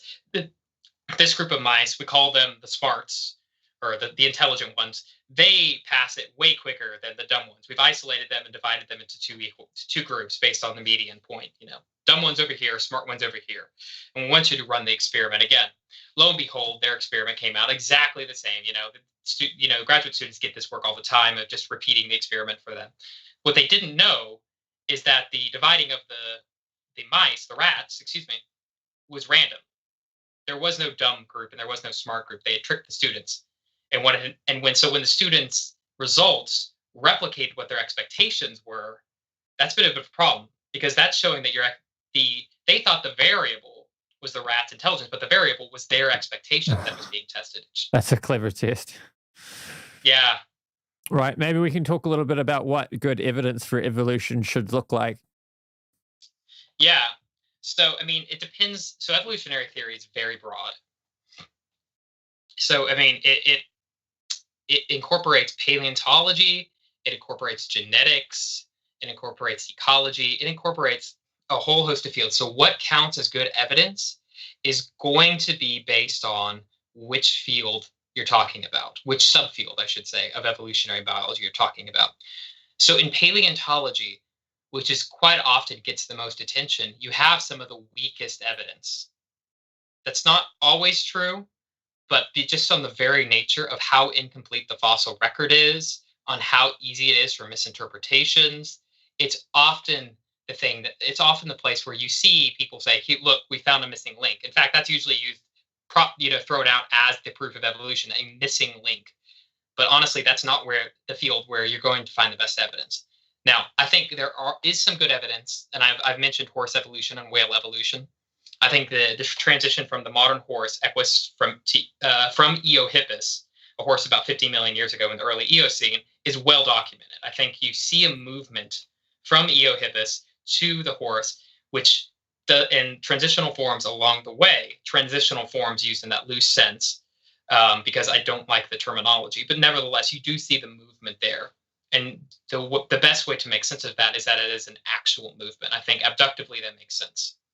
You could do the same thing with whales and a few other species. I think the transition from amphibians to land creatures, like with creatures like Tiktaalik, appearing exactly where they ought to be in the fossil record, that's a good illustration of testability, verification of this. Do I think it's proof? I think it's facts? No.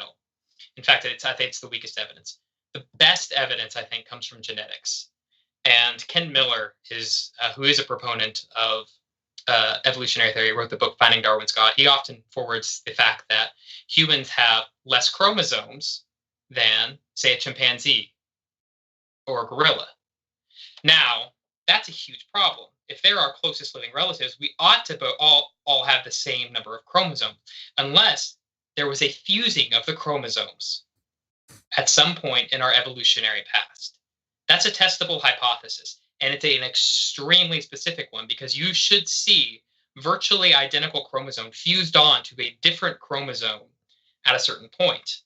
And lo and behold, we actually know where that is. And you could check out his videos, because I'm probably going to screw it up if I try to rehearse all the genetics in it.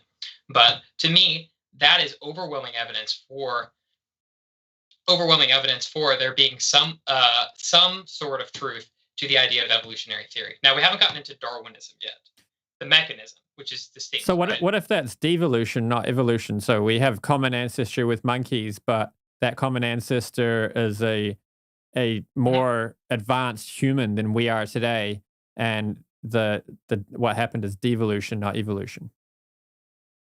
Yeah, that's I would not call that. I don't like dividing between devolution and evolution, and I don't think.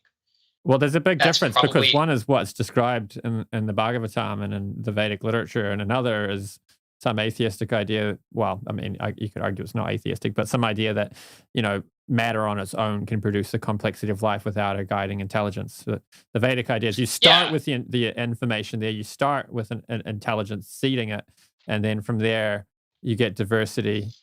So like the Vedas describe that the Prajapatis who basically give birth to all varieties of life, that they're humans giving birth, or advanced humans with that. Perhaps they have all the genetic information for a wide variety of forms, and they give birth. Like one will give birth to all the insects, one will give birth to a variety of sea life, and so on. And so there's human parents giving birth to animals. There's human parents giving birth to animals. So you call that a devolution. Now, here's the thing. So I just want to make sure we're using the terms in a similar manner. So from a biological standpoint, if a human gave birth to an animal, that would be an instance, broadly speaking, of evolution. There's a transmutation of species going on there. So evolution writ large, it sounds like you're not necessarily opposed to. Well, I'm opposed to the idea that a natural process can produce complexity of information without a guiding intelligence. Yeah. So, and this is, I think, where you and I might differ metaphysically, because I don't think there's such thing. Remember how I don't think you can divide a line between the natural and the supernatural? Yeah. And I also, based on, we've talked a little, I know you and I have talked a little bit about classical theism. I don't think there's such a thing as a natural process that doesn't presuppose a divine causation sort of intimately involved in it at every level. So I would actually agree with you. I would agree that if evolution is possible, and that's actually part of my thesis, if evolution is possible, it presupposes a sort of theistic framework.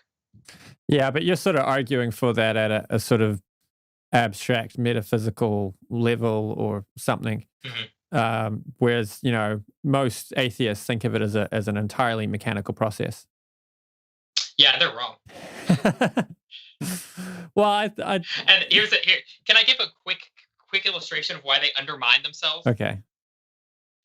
Just real quick. So the number one why we talked a little bit about fitness. Let's go to a concept that I think people might understand a little bit more familiar with, is adaptations. An adaptation is some sort of feature or trait that's adapted for it has some function which allows the creature to survive and reproduce better. That's a sort of loose, offhand definition of an adaptation, right? Now the key word there is for, and a function. It's for the sake of something.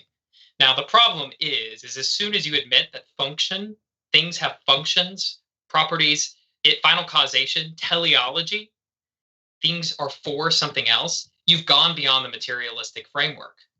Because now all of a sudden you've allowed purposes into nature. The purpose of a wing is for flying.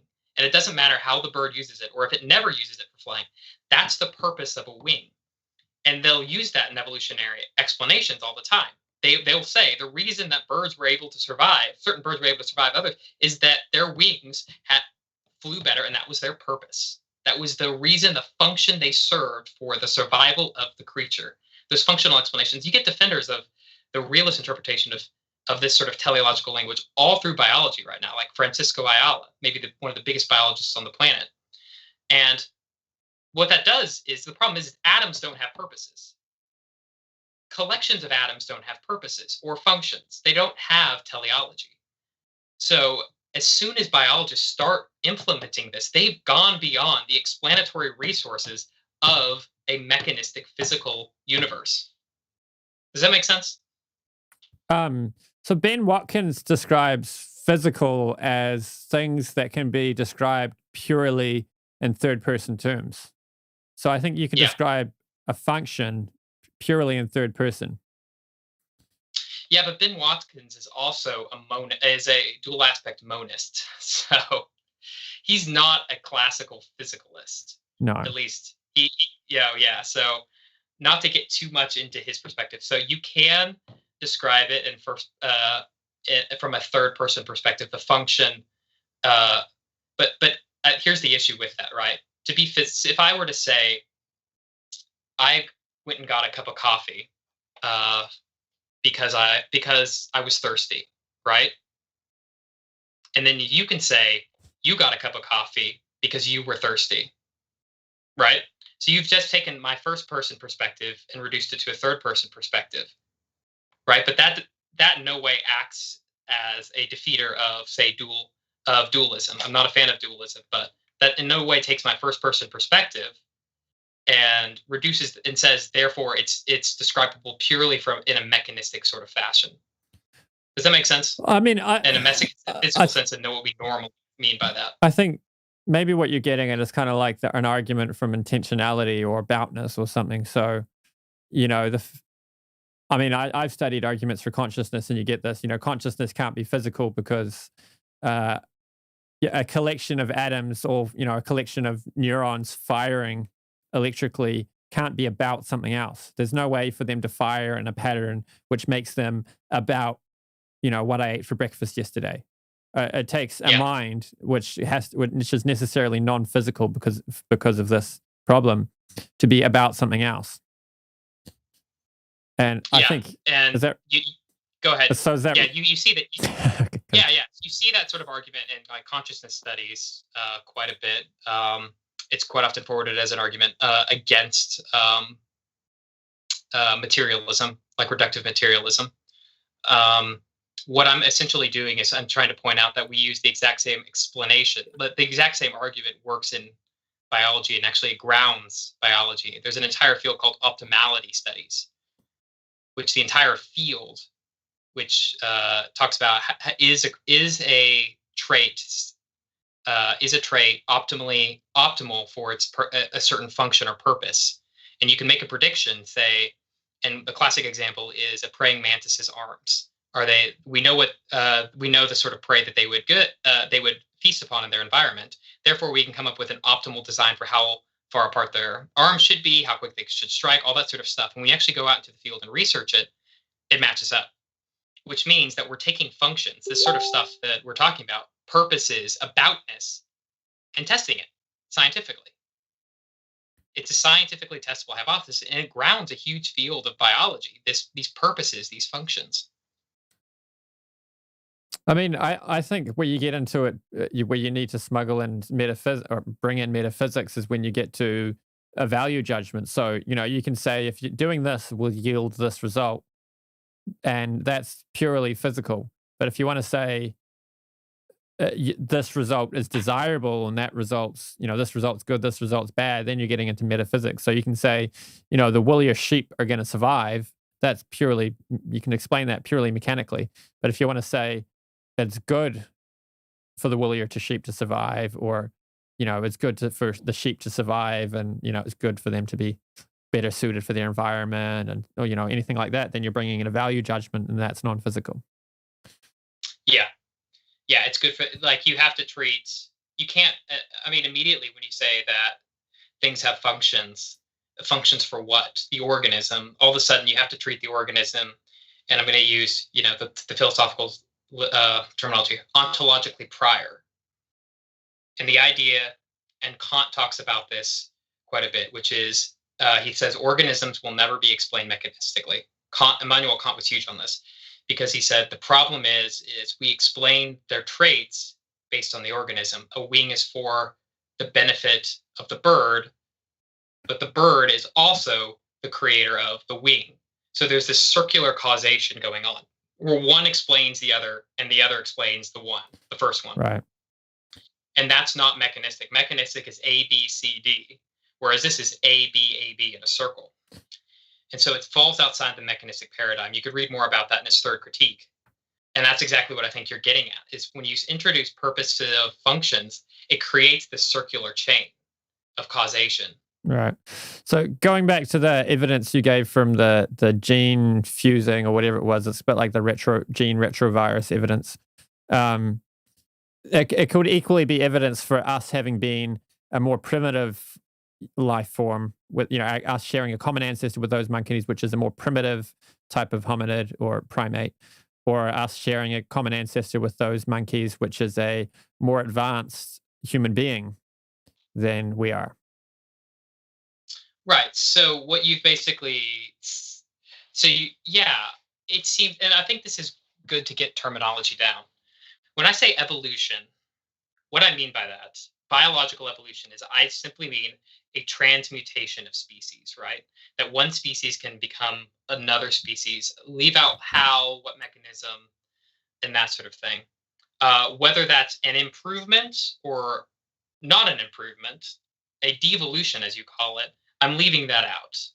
That's sort of a secondary level that we can, I think, I just want to be able to clear up the terminology. So it sounds like at that level, yeah, it could be that there was some higher hominoid that was superior to humanity and apes that we both descended from. But to me, that's evolution.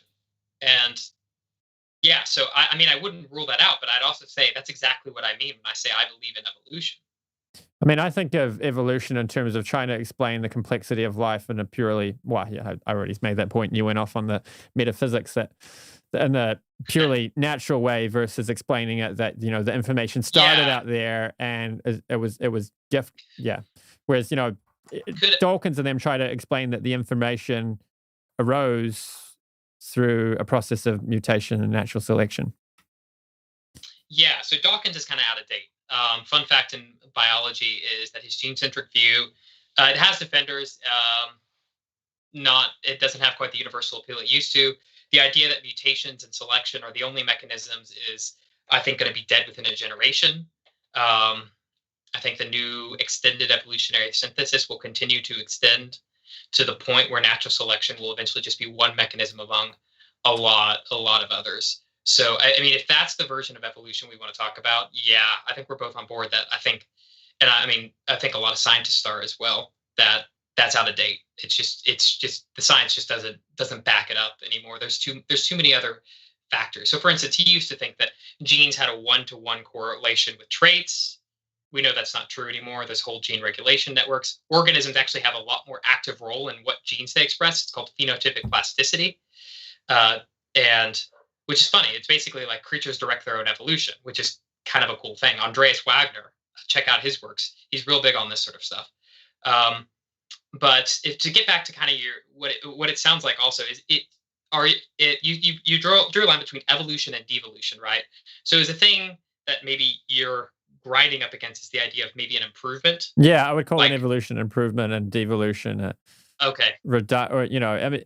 I mean, you might not want to say that, the more simple life forms are somehow deficient. You could just say that, but they're less complex. They have less information. It's more preferable to be in a human body than it is to be an ape. Right. Okay. Yeah, I would. So that would fall under evolution writ large, right?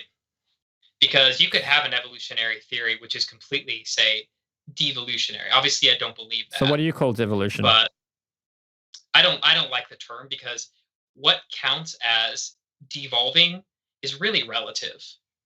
For instance, quite often vaccines will kill off a stronger version of whatever they're trying to kill off, and what's left is usually whatever is lacking that the vaccine attacks.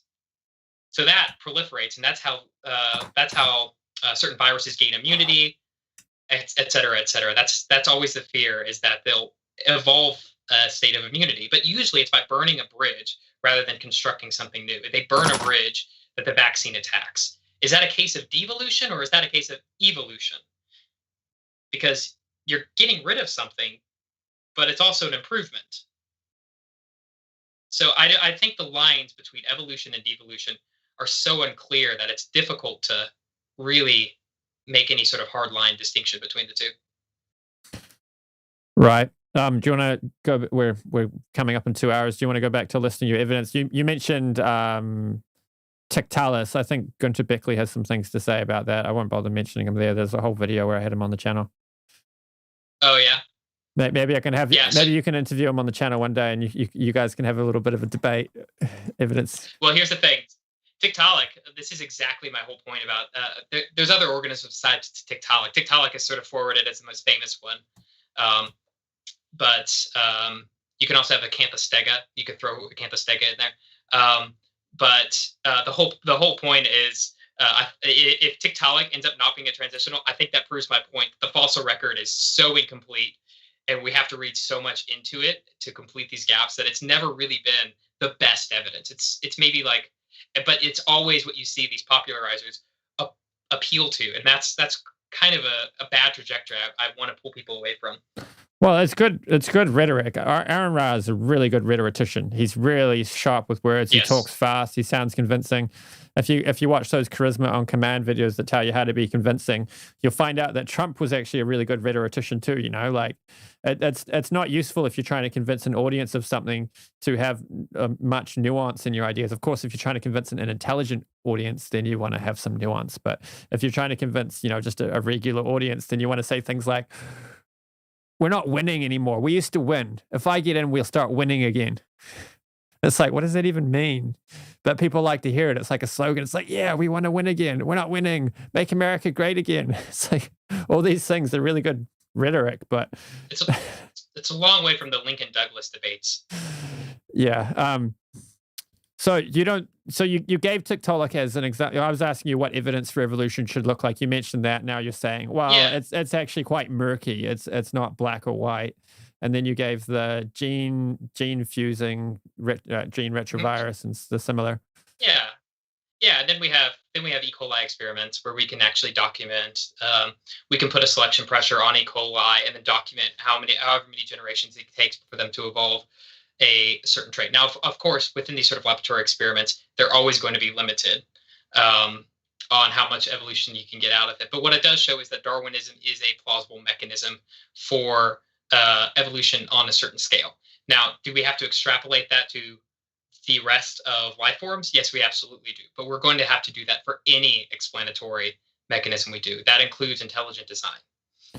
So I don't consider that a deficiency of the theory. So my understanding is when they look at it mathematically and work out the mutations involved in those E. coli experiments, that they can actually analyze the genome and figure out these are the mutations which occurred in order for this E. coli to develop this new function or new benefit or antibiotic resistance or whatever it is. And then they work out the mathematical probability involved, and they could see that it would take pretty much as long as their experiments ran for. It's within the realm of probability. But then when they see the mutations that it would require for a feature that whales have that their putative ancestor didn't have, for that to develop, then they see that the time spans for that type of chance, that those probabilities in order for those numbers to come up doesn't add up. Yeah. So there's different things here. One is the amount of selection pressure. Another thing is the placement within the genetic code, because how beneficial a mutation is will often depend on which genes are experiencing the mutation. So if you ever see there's a 1 in a million chance of a beneficial mutation, that's usually a median number, because there's areas within the gene that actually experience beneficial mutations quite frequently. And so it's all relative within that. So whenever it comes to actually extrapolating from one experiment, how quickly an E. coli developed a beneficial mutation to something else, that's an extrapolation that doesn't really work well, just for those exact reasons. And the last thing is is I would agree that if it was just reliant upon mutations for novelty, you might see Darwinism in a lot bigger trouble. But that's a big thing about the extended evolutionary synthesis. What we're discovering is that there's a concept called robustness within evolution. And what robustness is that there's actually when a creature has a mutation, it actually has the ability to counteract that mutation and still express the same phenotype that it had before. It's this real interesting thing. And this is called different genes, different placements within DNA have different levels of robustness, and different creatures have different levels of robustness, how much mutations they can undergo without losing the phenotype that is expressed from that. So, but what that allows the organism to do then is develop genetic diversity within the genetic code as time accumulates. So whenever a selection pressure occurs, the organism already has built within it diversity that it can then express quite rapidly within a population. And there's also E. coli, this is the fourth point. E. coli experiments are usually done writ large. There's usually millions. And one of the things that is known about evolutionary theory, especially since the advent of punctuated equilibrium and Stephen Jay Gould, is the fact that evolution occurs most quickly within small populations, usually geographically isolated. That will allow mutations to occur and not get weeded out very quickly by natural selection. So genetic drift can occur. It's also called the founder's effect, when an organism comes in and it has certain traits and it spreads out. And this can actually allow evolution to speed up in ways that they wouldn't otherwise, that what we can map and say these E. coli experiments. And so I know that was a massive amount of information, but obviously I've been studying this for a long time. Yeah, right. So, but I wanted to make sure I gave you a good answer. It's a good, clear explanation. I hadn't heard that before about the genetic diversity. That makes sense. But when you have a small population, you've also got less roulette wheels, so to speak. You've got less chances of getting the evolution the mutation that you need to get in order to get the benefit, the survival advantage. Yeah. So with that, so many people will probably remember from studying biology in high school or college, the Hardy-Weinberg principle, which is what it does is it basically says infinite population with no natural selection. This is exactly, so it's a sort of ideal model for how evolution should work. But part of the Hardy-Weinberg, the implications from Hardy-Weinberg is that the smaller the population is, the quicker genetic diversity will spread throughout the entire population. That just makes sense, right? You mean once you've got a beneficial mutation, the faster you can seed it in the rest of the population? Right. Yeah, I mean, that makes sense. But at the same time, say you've got a cluster of, 1,000 organisms and you get a beneficial mutation and another cluster of 1,000, the chances are, you'll get an average rate of finding that beneficial mutation across the clusters. So all the clusters separately might evolve the same mutation and it might get seeded across. So if you just had them all together in one group, why wouldn't you get that same result? So here's the thing. So imagine you have one lion existing with 1,000 other lions, but in order to get a beneficial mutation, he needs beneficial trait, he needs two separate mutations. The first one being bad and the second one being good. Now, he gets that bad mutation and he's competing with 1,000 other lions. He's going to get weeded out pretty quickly. Competition is fierce. Now, take a small population, isolated. There's only 10 other lions. This lion now has the bad mutation. There's far less of a chance that he will be outcompeted and natural selection will weed him out. And he'll have offspring, and that subpopulation will eventually evolve a second mutation, which will be beneficial, and keep going and going.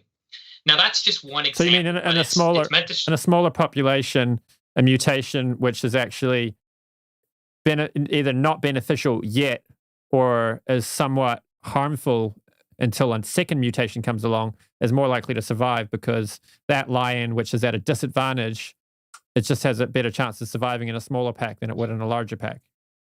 Yeah, that's one example. But yeah, the is it like the bell curve? Like say at the top bottom of the bell curve, all those lions die. If you have a smaller population, the bottom of the bell curve, a lion that would have been killed in a larger group, because there's less being killed in this group, is more likely to survive. but that's just one illustration. The overall point is that genetic diversity can proliferate quicker whenever there's not massive selection pressure. Sorry, so massive amount of natural selection weeding out diversity, if that makes sense. But then you would get the problem of deleterious mutations accumulating. Like, there's a lot of genetic diseases we see these days, right? Yeah, that actually does happen as well.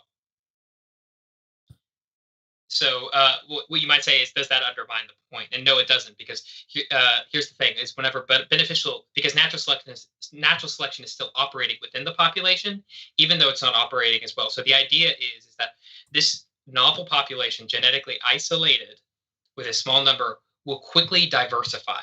It will quickly create new traits much quicker than the population, the much larger population will. And then, as time goes on, those deleterious novelties will get deleted, and the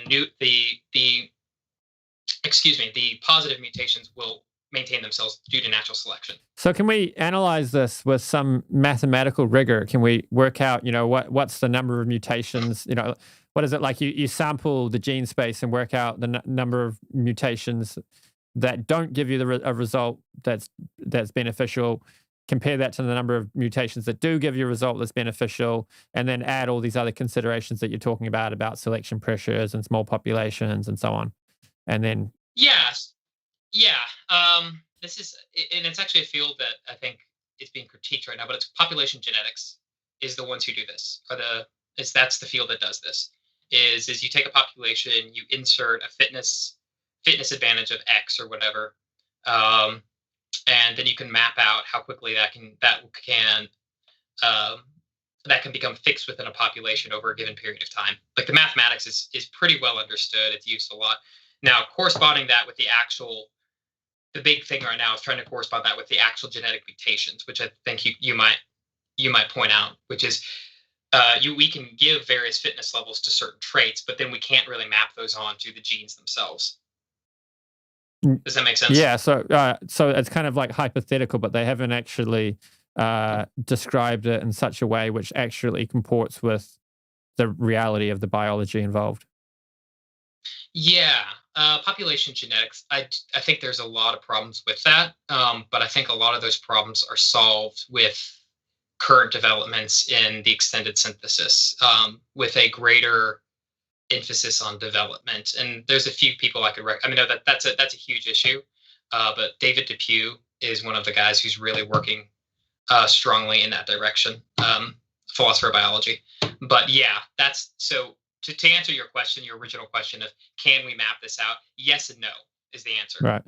Was there any other types of evidence you consider strong, or was that them? Off the top of my head, no. But I've been going for 2 hours, so. Yeah, we should probably wrap it up here. If you guys like this video, we can get Seth on again and do more of these critiques of bad popular arguments for evolution, or we could do other related topics. Be sure to give us a like and comment down below. Let us know what you think. Give us your objections. Seth can reply to probably some of the comments. Someone asked for a reference, so if you put that in the comments, Seth can give references for claims he made. And we'll leave it there. Be sure to subscribe so you can see more of our content. Any final words, Seth? It's been great. Cool. Thanks for coming on. Hare Krishna. Outro. Where's the outro?